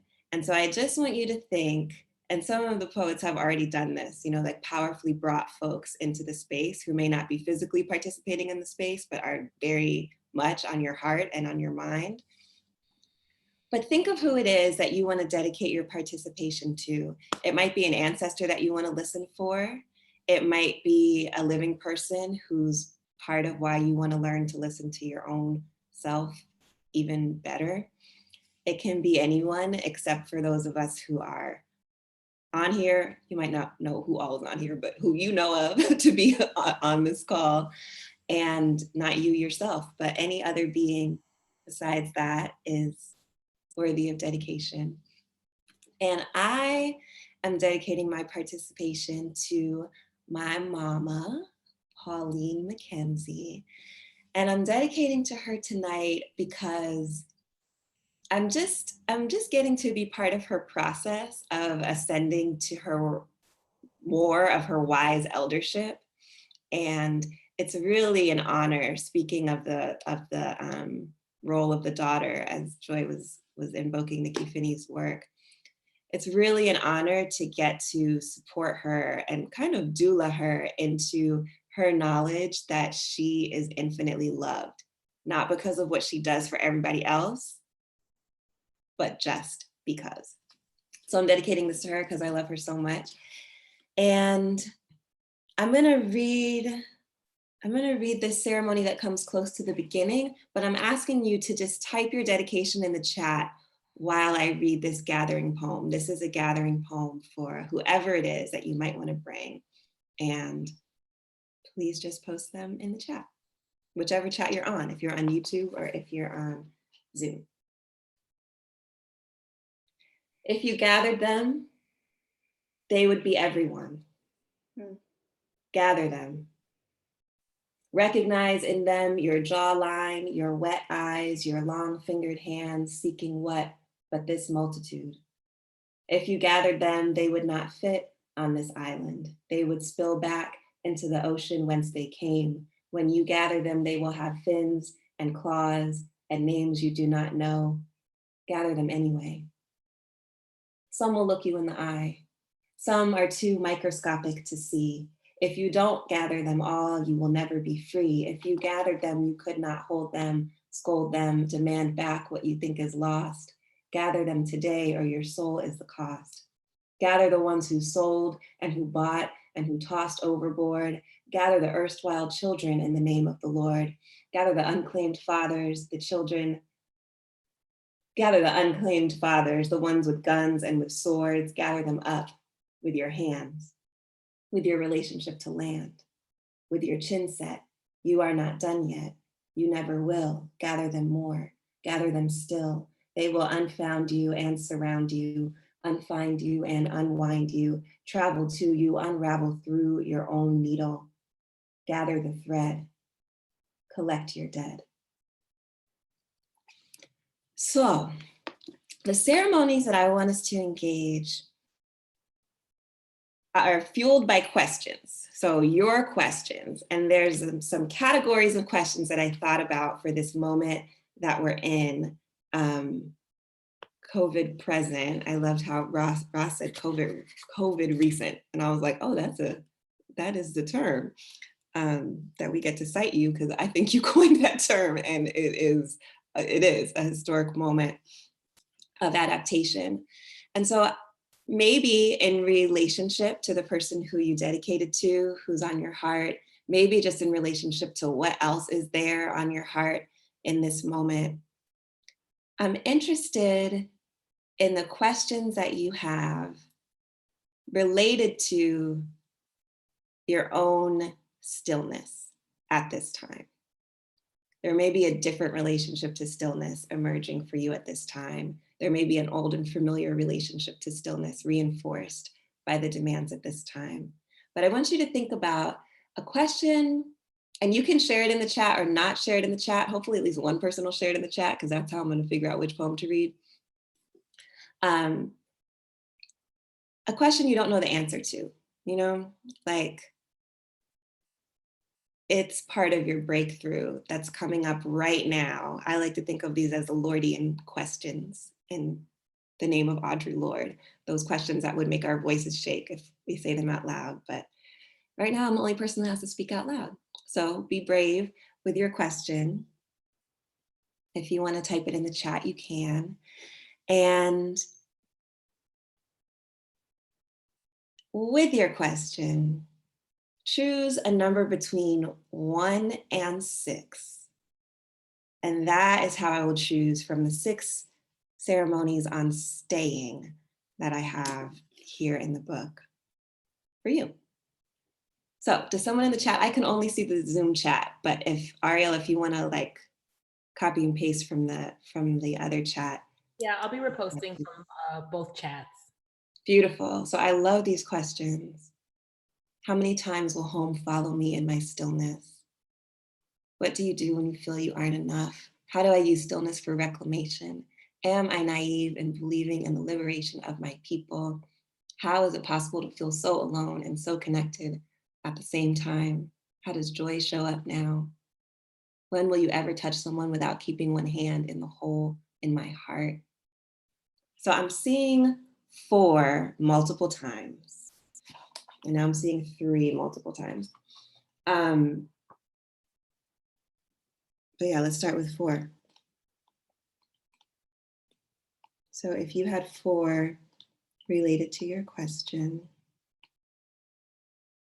here it is.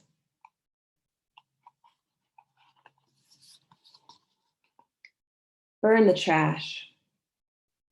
The dry, discarded piles will teach you again how Black is air, how Black is water. Black as the plastic foot tub mosquito hub, pour it out. How Black is land. Black enough that it can be bought and sold. Black enough that it can understand. How Black is the storm that comes from West Africa every year at carnival time. How Black are the hands that clear the brush and rebuild the broken buildings again. How Black is the sand of the volcanic neighbor, the coral undercarriage, the remnant tar. How Black is the airborne salt that leathers your skin, corrodes your car. How Black are the days you spend sweet talking spenders and bending your forehead to ground. How Black are the ways you wind up here. How Black the staying sound. And then we have this, what do I do with this space in between? Should I take the leap, even though I may not survive the fall? There was another one with 3. How is it possible to feel so alone and connected at the same time? So this is 3. Add it up. Years of sand and salt. That way you have of breathing the calmest part of the ocean. Poems, half memorized and forgiven. Belief that you can float. Enough peace to actually float, at least a few minutes at a time. A place to go and eat and cry when you have lost too much weight to stay lost. The possibility of a personal writing retreat. The possibility of a group writing retreat. A place to come be with the moon. The subtle rewriting of spirit prompted by the month-long sound of the ocean, the mothering it invites with gratitude, the lagoon dreams, the names in Hudson's book, the beautiful painting of the woman giving birth to the world, the necklace that opened your voice beyond lifetimes, that way of wearing exactly what you want to wear, an intimate knowledge of impermanence, humility, lack of entitlement, as every day the ocean takes the land away, as other things you thought you could stand on erode, an instinct for ceremony, anytime, any place, the poetry-trained readiness for miracles on a day, the space to love yourself, the time to come ask questions, the patience to sit with old people, to hear the same stories and find something new, the ear to listen past shouting, the lung control to shout when you need to, the words, the rapport with birds, the oneness with whales, the the recognition of sails as nothing without breath, the bridge across death, the geography of clouds, eye contact with horizon, the site-specific ability to turn off your phone, the illusion of security, the illusion of home for what it offered, the thousands of steps proffered, your signature in sand. We give what we give in form, and its form is not land. All right, so the way you find these, by the way, is there's different sections, there's different chapters in this book, and there's one that's called Staying. And so the footnote that's for number 3 or for number 4 is the little subscript number if you ever have this book. So the other, well, there's 3 others. So the next set of questions that I'm interested in you having, and they may be the question you already had, or they may follow from what you heard, what you feel in this moment. But they're really your questions about grief, about navigating grief at this time where we are called to collectively hold space for grief, where we are facing a species level event of loss. And I am, oh, look, students are sharing strange, hooray. I'm interested in your questions about grief and this time a number between 1 and 5. Oh, I love that synergy, George. Wow. Yes. Okay. So your questions about grief, again, these are the questions that we haven't figured out yet, that we want to meditate on right now, and we're trusting our intuition. How do I include you in my grief? I love that. And 5. All right. So this is from a section of the book called Losing It All. And it very much draws on my own transformed relationship to grief in the aftermath of the death of my father.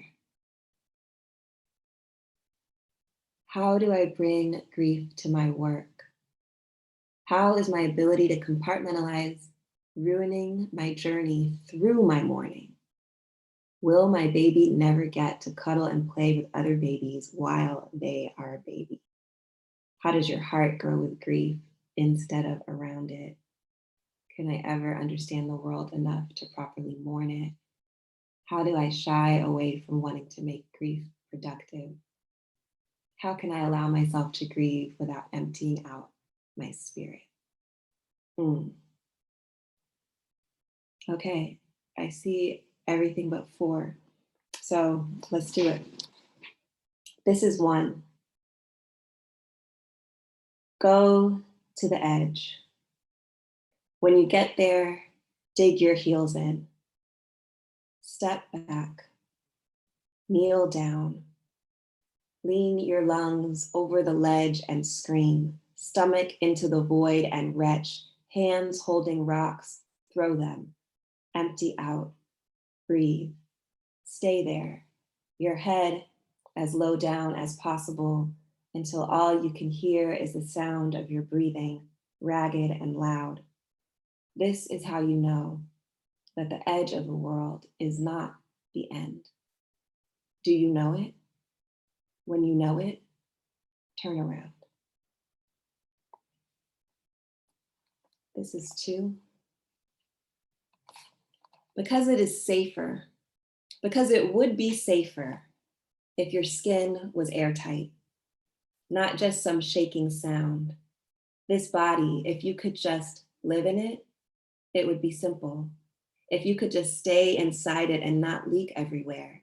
If you could just swift unnotice the force field around your chest. If you weren't so black, meaning dark, like the pull of the universe expanding at the speed of itself. If you were just matter like what they say matter is, and not how most matter really matters, what most matter does, which means every moment the parts of you part further from each other and then divide again. Every moment, more love beyond your reach, out of your hands. So dangerous and black. This is 3. Do listen. Do love. Do dance when the body feels heavy or blocked. We are always here. Do trust that. Do tell it to whoever is around in whatever way you can. Do this. Do this writing. Do this writing like it is what it is, breathing. Do breathe. Do breathe while you can. And this is 5.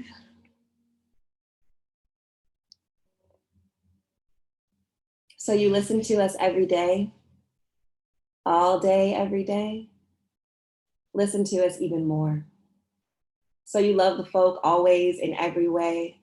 Love the people even more. So you miss your father every day. Miss him even more. So you promised her that you would stay. Stay completely. Feel it. Be there. Even more. Okay, next set of questions. Your questions about adaptation. This is something that Sylvia Wynter, I just can't recommend you reading Sylvia Wynter enough. Every single one of these is related to something that Sylvia Wynter said. And another set of instructions is this idea that we're following a particular set of instructions, the same instructions that make colonialism and slavery the logic of the world that we have, and that we're adapting towards another set of instructions ASAP. And yeah, so these are your questions about adaptation, your adaptation at this time, the ways that you're adapting at this time. And the numbers are between 1 and 6.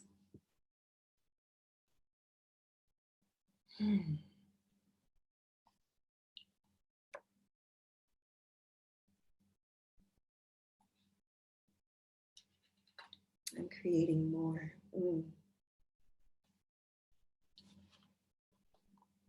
Does adaptation always, ever mean dying? Does it ever stop? How do we unlearn individualism and relearn collectivity and interdependence? Is there a framework for adaptation outside of a framework of loss? What can we learn from the space of our childhood? How do I take the next step when my path was taken from me? These questions are amazing. So I'm gonna do 6, 2, 3, 5, okay.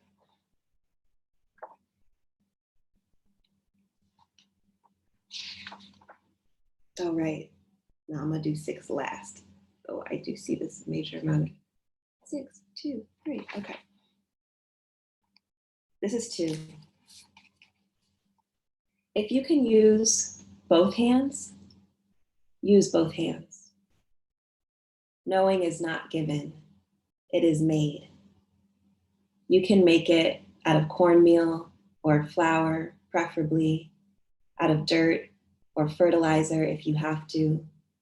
Let your fingers shape it until they remember the making of the world. Then step on it and see how easily it flattens, how gracefully it changes its shape in the presence of pressure. And remember that there are billions of feet. There is always pressure. Let the muscles in your hands grow more swift, more sure from remaking it every day. A curved place to live on, indented by teeth, crumbled by dryness, moisten it with what you have. Spit and tears, smooth it out with what you have. Repetition and patience. Soon you will not have to look at what you are doing. You will feel every imperfection. You will accept some of them. You will even love some difficult edges. You can watch the river go by. You can look at the TV while you do it. Maybe even have a conversation, though it will impact the consistency of your shape.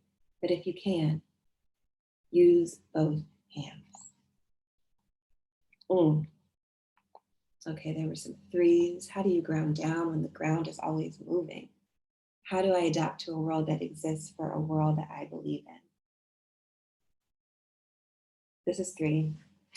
Take your hand off your forehead and remember you can already filter sunlight. Take consistent, deep breaths and surrender, for you are moon. Let the rage held in any of your muscles, in your shoulders, release. Give love room. Drink enough water to remember how long water's been waiting. Eat enough plants to remember what water can do.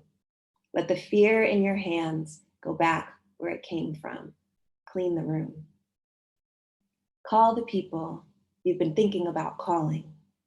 Do the things your pummeling heart says do. Let the lessons forming lesions be less real to you than children. Make room.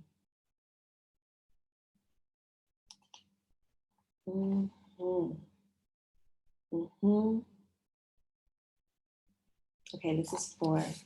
Is there a productive adaptation away from touch? How will all this yearning grow us? Ultimately, your children will forget. The names, the places, even the tastes, the flavors, the smells, the feeling of being there, the lightness or thickness of air is changing.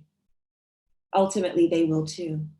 Their skin, their way of moving, their ways of knowing, of feeding, of mourning, rejoicing, their ways of growing might look like nothing to you.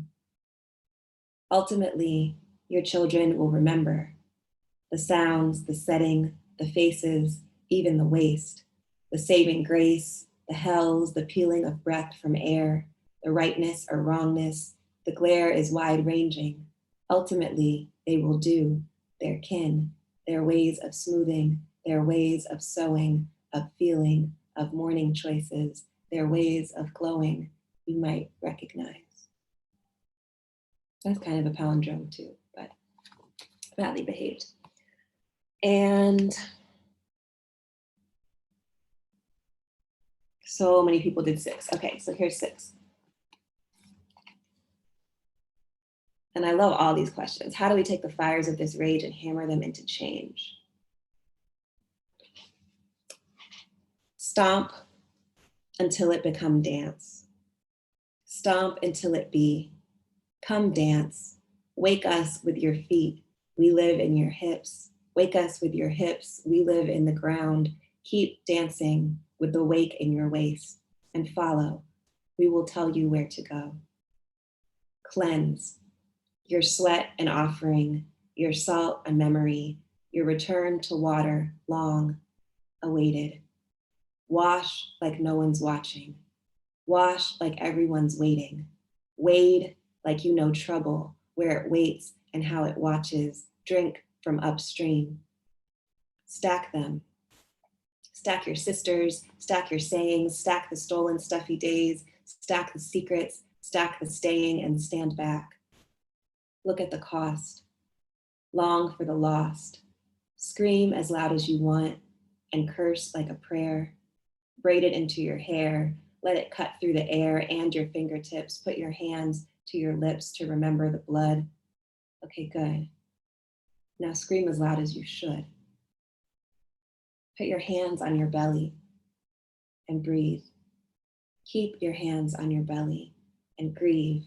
With both hands on your belly, leave all your best things behind. Leave all your blessed things besides your hands. Put your hands on your belly. Let it grow and let go and know. Burn it out, bleach it out, leach it out into the counter. Cook it into cake. Make more than you can take and more than you can keep.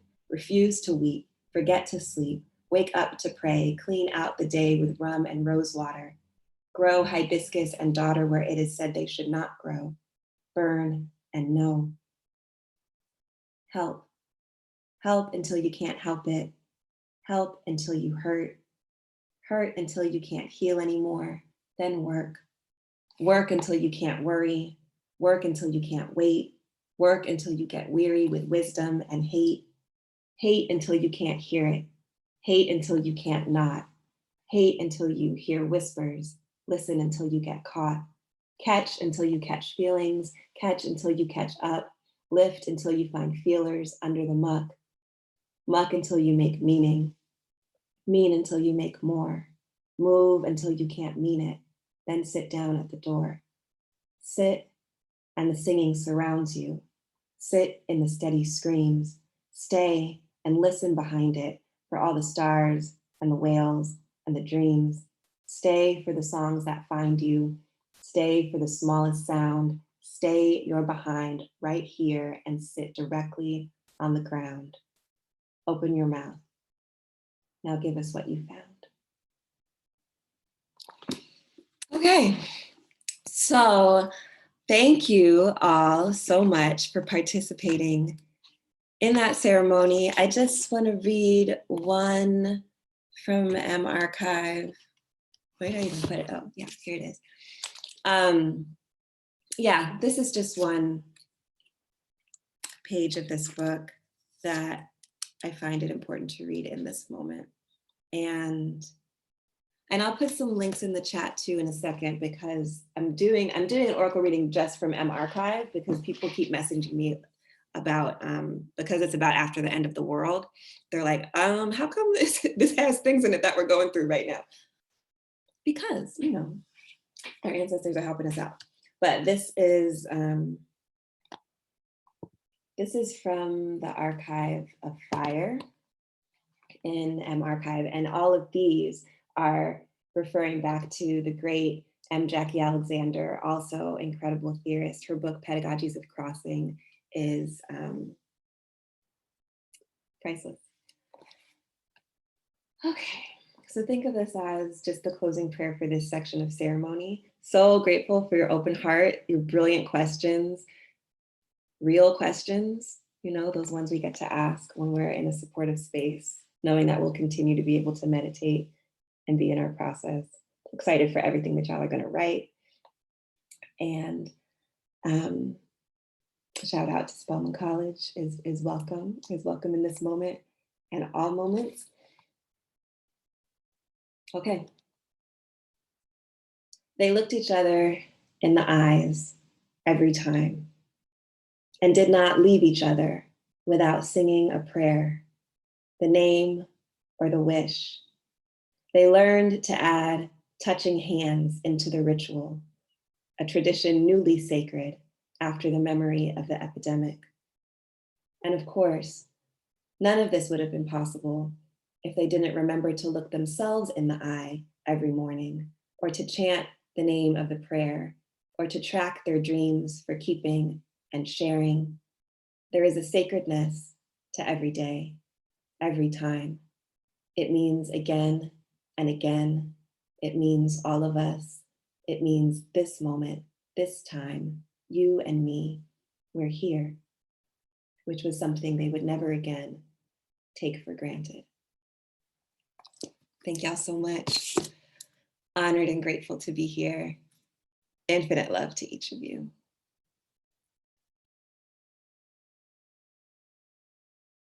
Wow. Y'all, please clap your hands, stomp your feet, woo-woo in the chat on Zoom and on YouTube. Alexis Pauline Gums, thank you so much for that offering. I mean, there's just so many things that I've tucked away that I will keep with me, that I will continue to bring with me into spaces. Thank you for bringing ritual and practice into the space. This is, Lord, there's just a point, you know, my grandma used to say, there's a point where, you know, you could do what you can, but then the spirit take over, and then everything else is just, when the spirit take over. Everyone in the chats has been so moved as well. And I'm gonna stop talking because we have 2 more poets. But before that, I'm gonna give everybody a second to get their life, go grab some tissue, dry them tears, go lay your edges back down. You got just enough time to wash your hands, you know, since we are in the time that we're in. I just washed mine. We're gonna take a 2-minute break. I mean, I am putting on a timer for 60 seconds twice, and then we get right back into it.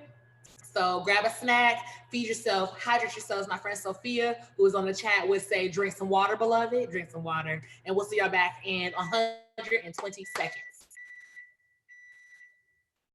That was not the time.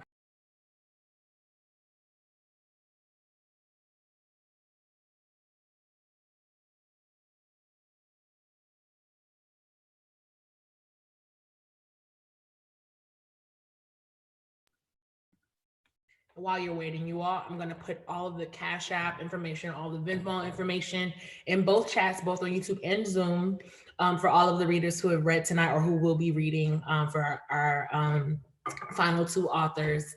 And if there are any links to books, links to pre-orders, links to merch, if you could drop those in the Zoom chat and I'll transfer those over to the YouTube chat. And if there are any questions that anyone has for any of the authors, you can definitely send them and I'll send them along, and perhaps you all can meet up at, some other virtual space, or we can get them answered, in the chat somewhere. And yeah, I think that's all of the information I have for you. I'm gonna go ahead and drop that information in the chats. And I wish I could play some old school music or something while we wait. We got about a minute left.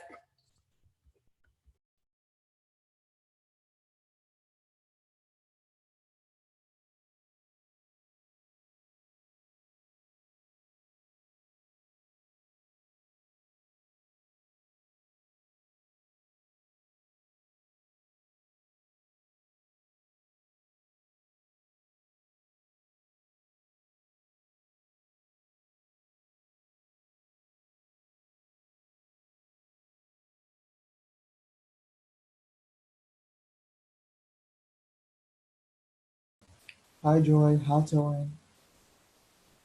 Hi. I was like, I want to say hi to Luther, but I was like, oh, I just got to press this button. Okay. Y'all were amazing. Y'all are slaying me. I know you about to wrap it up like it ain't been wrapped up. It'll be cute or whatever. How you doing over there? So on mute. We're so excited to see you reading together. I'm so excited. Yeah, same. I was just saying to George on Twitter that one good thing about these virtual readings is how quickly we're meeting one another. Normally we would have to travel to somebody's city and, that sort of thing. So. Right. This is great. Honestly, I can do this once a month. Hey, George. Hey, Kiki. How are y'all doing? Keeping it cute. Hi. Can't wait for y'all's reading. Y'all were so good. I'm here at this fellowship and there's like artists or whatever, and we all love each other. So, they tuned in and they're just like, oh my gosh, I've never seen people showing so much love to each other in a professional space. We don't do that. I was like, oh yeah, poets, we show love. You know what I'm saying? We do come in on Twitter. We do come for you on Twitter, but we will love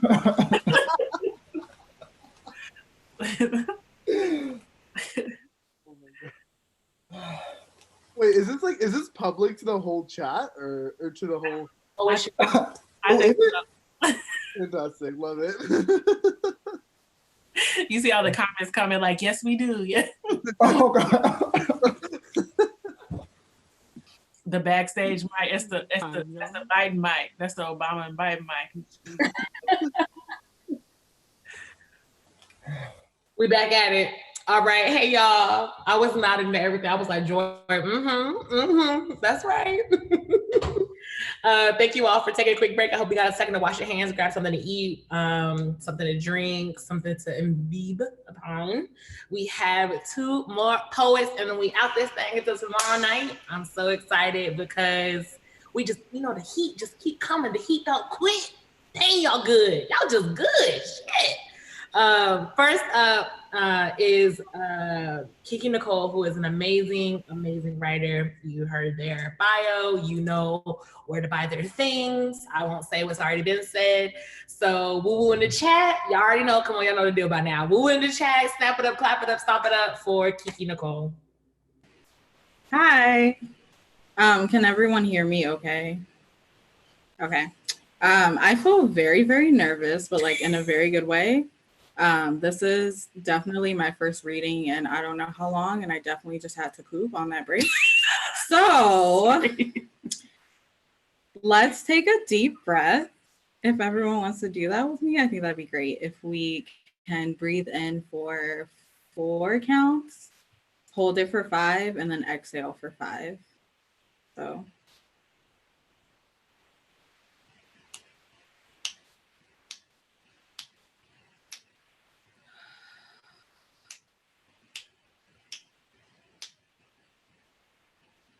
okay, thank you. That was really helpful. I'm primarily gonna read from my forthcoming chapbook with Honeysuckle Press. It is called Autobiography of the Boy Venus. The pub date was the 1st of April before this happened. So we'll see. And when I know, you know. I start with a whimper. Scream song I pretend to forget. There is a thirst. Maybe I come from a mouth I don't belong to. Could be spit I sat too long in till I pruned. Muck bath I don't want to know, but drink of anyway. My whole body, pelvis, mouth. I suck and rot and keep. Where they do that at? Who taught me how to fester? Bog breath I don't want to own. Who taught me how to hold? Maybe I end, and that's it. Vacuum I don't want. Pit faced. I clutch at drains, looking for my own throat. I'm just gonna keep going, if that's okay. Okay. I'm gonna look for my body, yeah, just like Salon said. For all I know, I am a museum of vacant stares. I pronounce myself little nigga of the void, a they full of sockets, more holes than I know what to do with. Find a bitch, slipping in and out they self, for all I know. I am a mumble rap. I study any skeet skeet. For evidence, I allegedly was once here. In a body so far removed from diaspora, I almost forget that it is there. A theoretical mass I have yet to witness. I was not made for the eye to capture, nor tongue to comprehend, for the roof of the mouth assigned mouth at birth. At night, I crawl in through my lips and swallow thousands of me. I open my mouth and there are no poems anymore. I have nothing to give anyone anymore. I am sorry to say, or I do not say, better still, my body. Guess I don't exist no more. I open up my mouth and the gag is ain't no mouth, no hole either. What left there is, sorry. What left is there? Sorry, no apologies. No mouth to form one, no more, guess no nothing. Guess more black with no body to profit off it, no more, guess it grow ever more black, in which this nothing I have to give is everything. Guess this, the black art they wanted from me all along. This black face and no poems no more. A gaping shuck and jive. I want to end that by saying that I don't be writing, and it's okay if y'all don't write during this time or do anything but like be and like recalibrate and like, you know, poop if you need to, and like sleep if you need to, and read if you need to. I'm gonna keep reading poems though. I'm so sorry. This one is called Worm Tongue, from the character from Lord of the Rings, if anyone is into Lord of the Rings. It's not about him though, it's about vaginas. Somewhere between an unbalanced pH level and a constant curve, I bleach the crotch of my briefs and slither into my winter skin. Sometimes I'll be talking to someone and then I just stop. I still get the vibrations coursing through. I think I am the guy TLC warned you about, otherwise known as a buster, or I don't truly know what I am. Just a long, plump tongue of a body now. Black pale, I suppose. No one sees me anymore until it rains, and then too much of me. I split into millions, damp little ghosts squeezing our breathing caskets long and over one another's sticky trails, straining for breath or whatever comes after being alone. I echo again, gnawing at muggy walls for a voice other than my own. I taste the scent of messy bitch through my skin muscles. I'm slick with it. How fertile my ugly. I'm slick with it. Sweat, battery, and sunk electric. I don't truly know what I am. I say I love you and become the headboard, gnawing at muggy walls. I split into millions, chisel my bitch to sleep. I am on edge. I breathe jagged and rattle, got the whole ground shook. Am I good on time? I don't know. I'm sorry. If I forgot need to set a stop, timer. just stop me, you know? This is called Your Father's Absence. I make a home out of empty diva cups and my father's bones, dead or alive. I invite my little sister, my mother, my aunties, and best friends. We decide not to leave, and that is a kind of fullness. Look how well I can keep us all contained. The cups hold an ounce of blood each, and I have the heaviest flow, so we good. The home itself an offering, our bodies the altar. We greedily take back what is refused us with brown hands, skinny in the wrist and capable as fuck. Force the bones to support the weight of my great aunt's hips, and my sister's sprawling legs, and my auntie's wife, and my best friend's hair, and my mother's breasts, and me, for once. My brittle ends and cracky knees, and matted moss fuzz I've held in my throat, and all the lavender underneath my nails, and the inherited mud mouth of us. I bind him to the earth of our bodies, and for once, to me.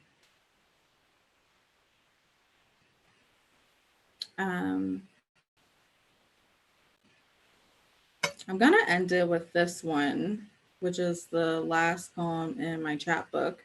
And it opens with a quote from Real Housewives of Atlanta, from Portia Williams to Kenya Moore. This is like old Housewives of Atlanta. This is like, Portia's been doing a lot of growth, I will say. From the Underground Railroad was a train.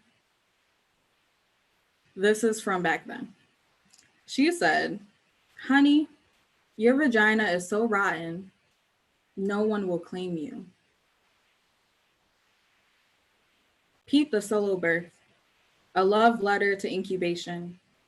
Where I be when you don't want to see me, unclaimed and thriving, ugly and here. I offer myself to myself, and this is the stuff of dreams. Undaughter of Ashe. Unson of Ashe. Pour some spirit into my belly button and let the ancestors drink. What is an unnamed for amen? I conjured myself into honey and have had a yeast infection ever since. I christened myself cradled in corner store satin. I baptized myself in the void as if saying, hello, did you miss me? Thank you.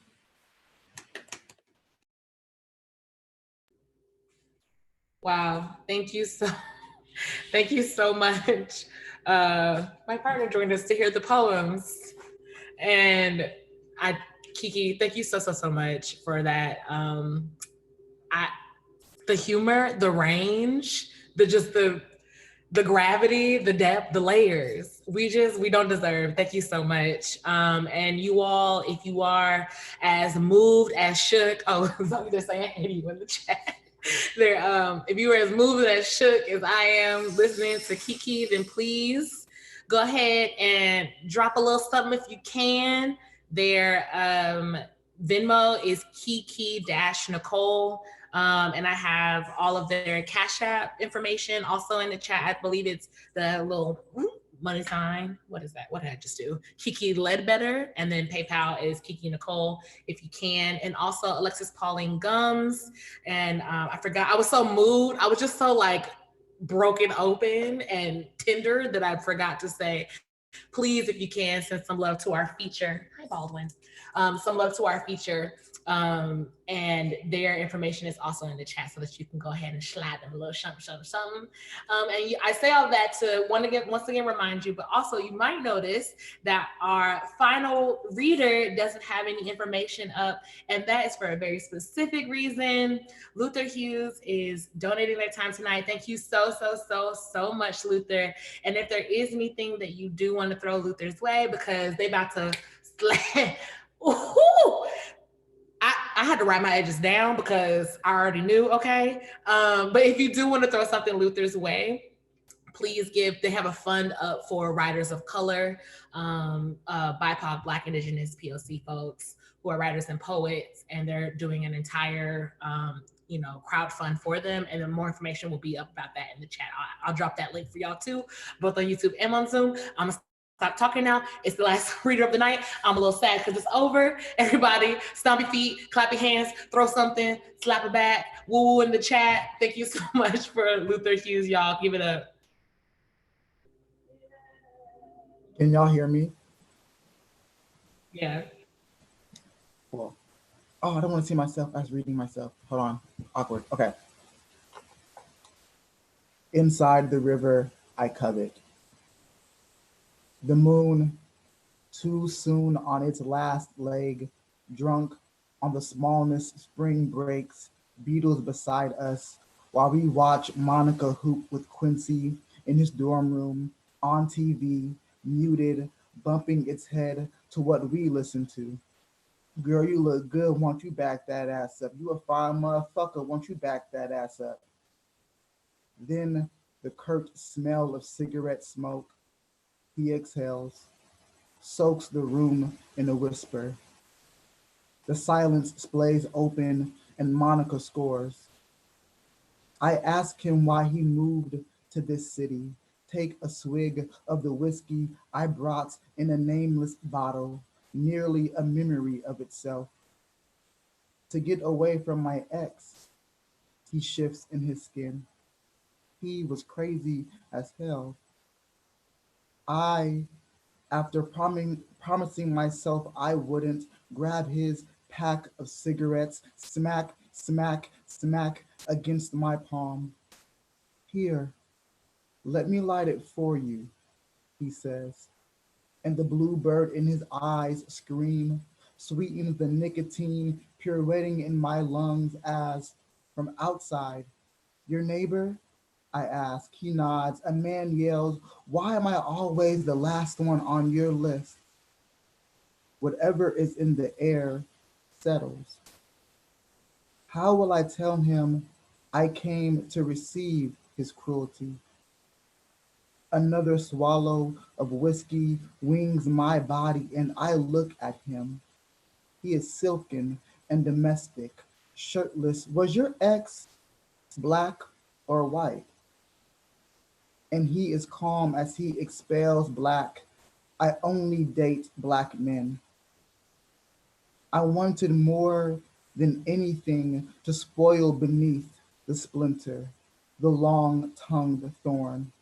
But is it ill of me to have let desire weed my blood? I have, I know, been better. I have, he says, never seen lips like yours. And I am at ease here, surrounded by stacks of DVDs, refusing the corner, butt squashed on the wooden table, ash and ash, a half-eaten, half-brown apple he offers me.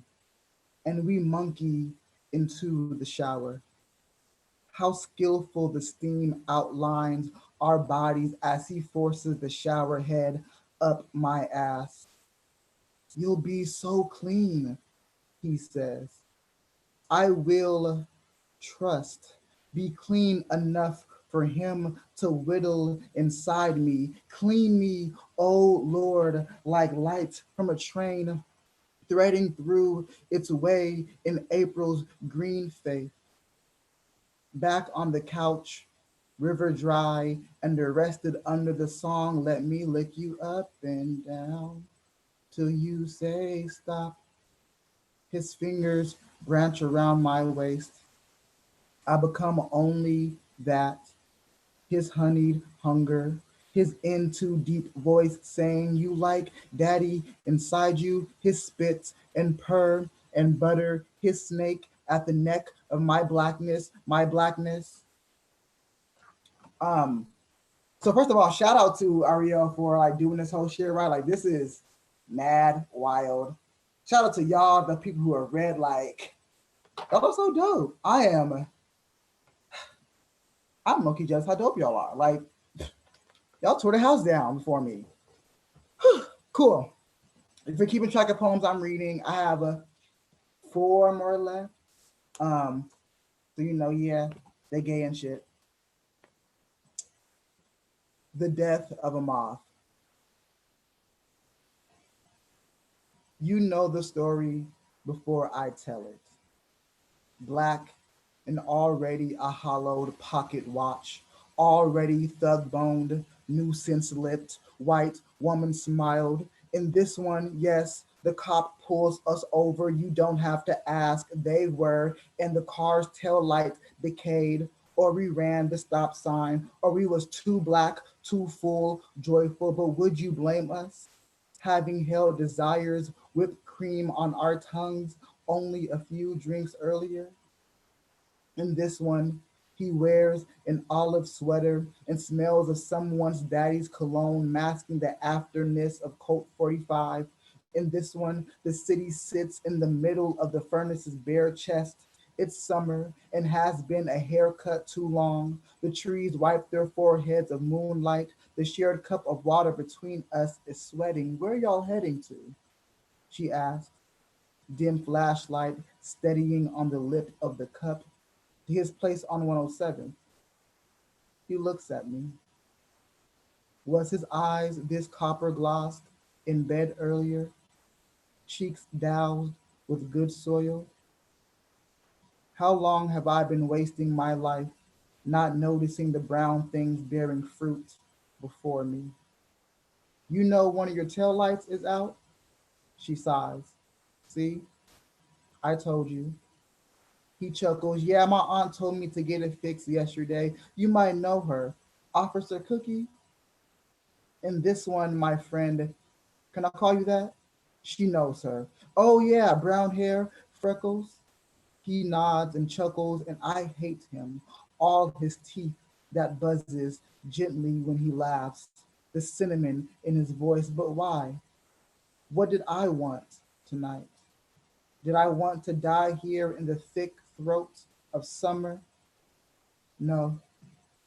When I die, let it be the body's command. Do you understand, my friend?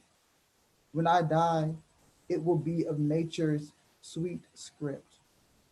Look how the trees undulate. Look left, past the woman with lawn green eyes, crow's feet, past the elementary school, past the halfway house I was told was once beautiful and ignorant with children, past the viaduct and on the main road next to the Chevron. Can you smell the gas? A girl, an eyelash short of 18, is being held up by a cop for, you guessed it, her taillight, leaving a party, sober, asked to get out the car, and then as she reaches to unbuckle, in that story, she is shot.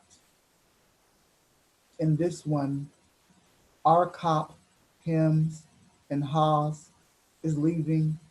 Be careful, crawling from her mouth. She drives off, and he looks at me again.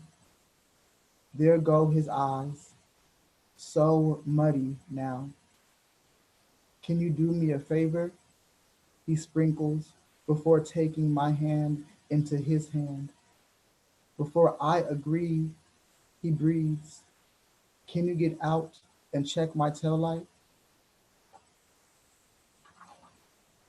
I'm gonna just keep going because you know I'm not really in between. I'm not a bicker person between poems. I don't know how to do that. I'm gonna keep going.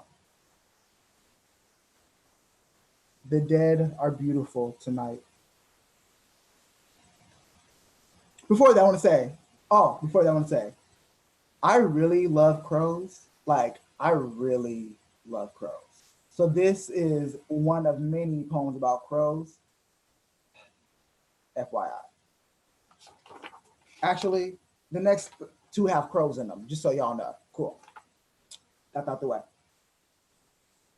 The dead are beautiful tonight. Even the hemlocks are moaning. Black rind, black faces, and winter's stern grip of the neck.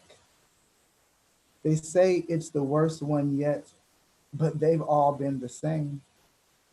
The dead die every year, and I think I'm too good for such repetition. The truth is, I've gained so little this season that the things I've lost paint the day a rough stillness. I don't tell him this, but I want my life to end. He wants another hallelujah in bed with me, and I don't blame him. Our lives are so ridiculed with desire sometimes.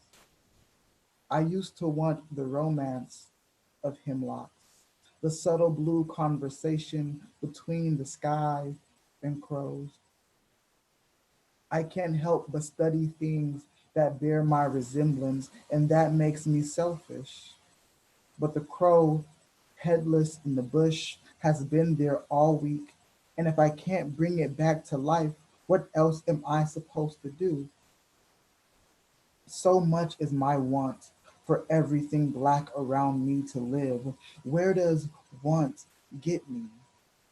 I have my limits, my childish dreams barreling into the mind's fog. I want, but I must be careful. A shower here or a shower there, the hemlocks will still be a spider's web of what was. It's true, though, what they say about the day disrobing into a sudden stroke of sorrow. The poor moon, I hear, is dying, as are the stars, although many are dead already. I unthread the evening, and he arranges me on the bed how he sees fit, ready to love me the blackest way he knows how. Salt in my mouth, light in the corners of my eyes. Um, two left, two left. So this poem is the newest of this batch. It's about, you know, gay sex or whatever. The title is from this anime. I'm a big anime person too.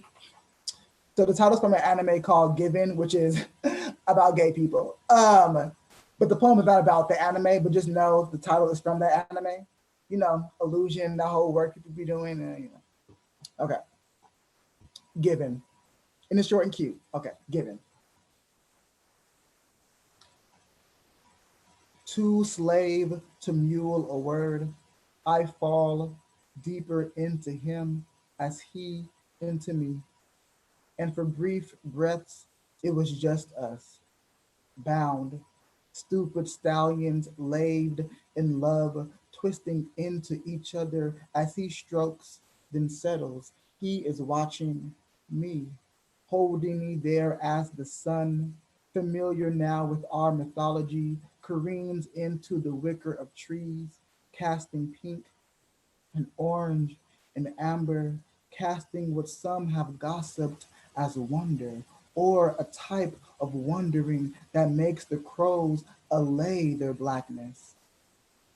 This vein of wonder wanders as a stream in his eyes when he comes suddenly and not so. The night is juvenile. He gets up and silence slides down his back. I look out the window. A car is racing down the hill steep in its racing, almost drifting like snow. This is my last one. Let me tell you, so that poem I wrote, Given, I feel like that is the quietest poem I ever wrote in my life. Y'all might think it's not quiet, but let me tell y'all, that shit is quiet. A girl ended with snow.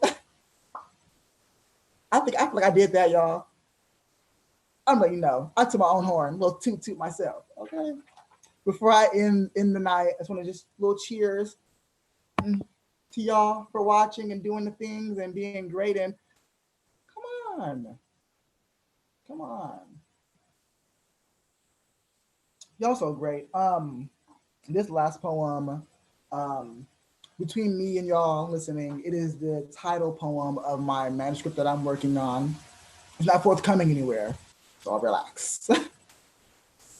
But it is my title poem.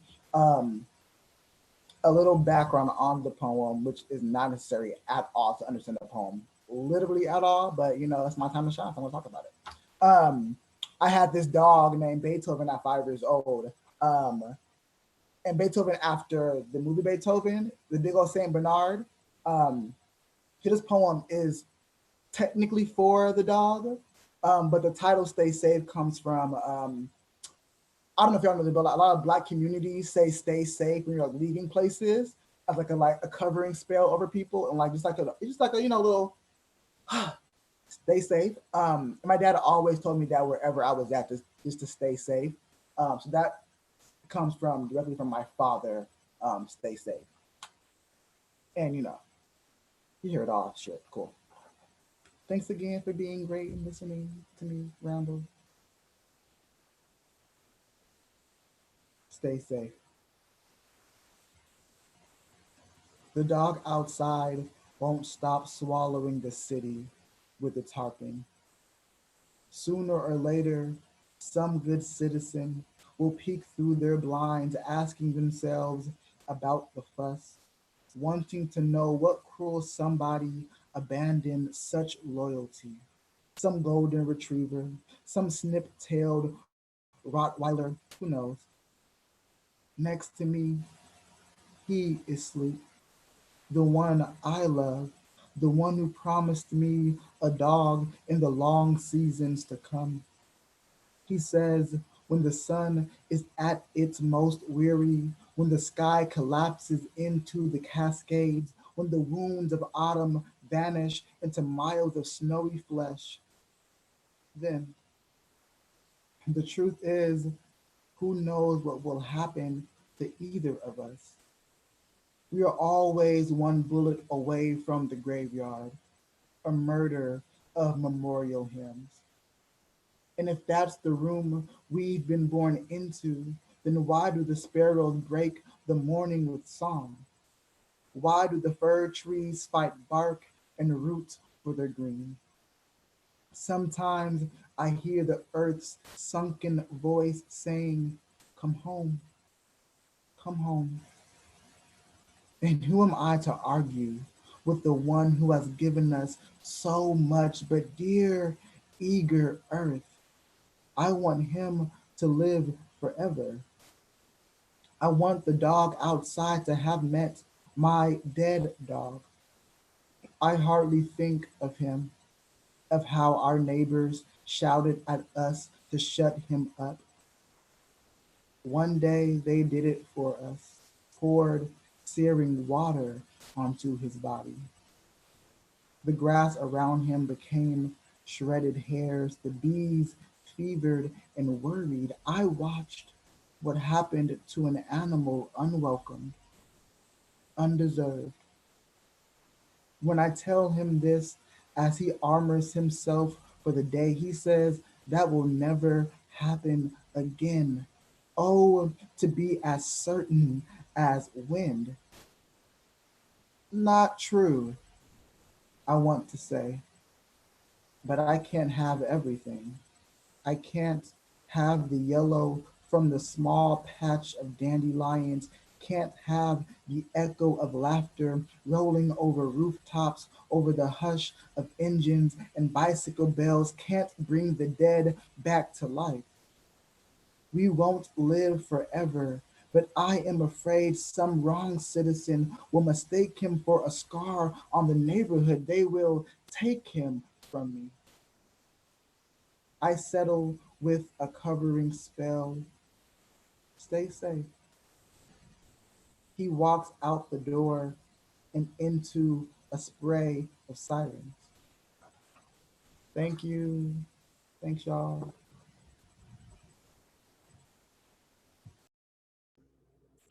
Wow. Uh-oh. Chat's going off. Chat's going off. Luther Hughes, thank you so much. Oh my God, you all, please, if you have anything, if you are able to contribute in these wild ass times, please consider donating to the crowd fund that is being hosted by Shea Literary Arts. It is up on Luther Hughes's Twitter, and I will post it in the chats as well.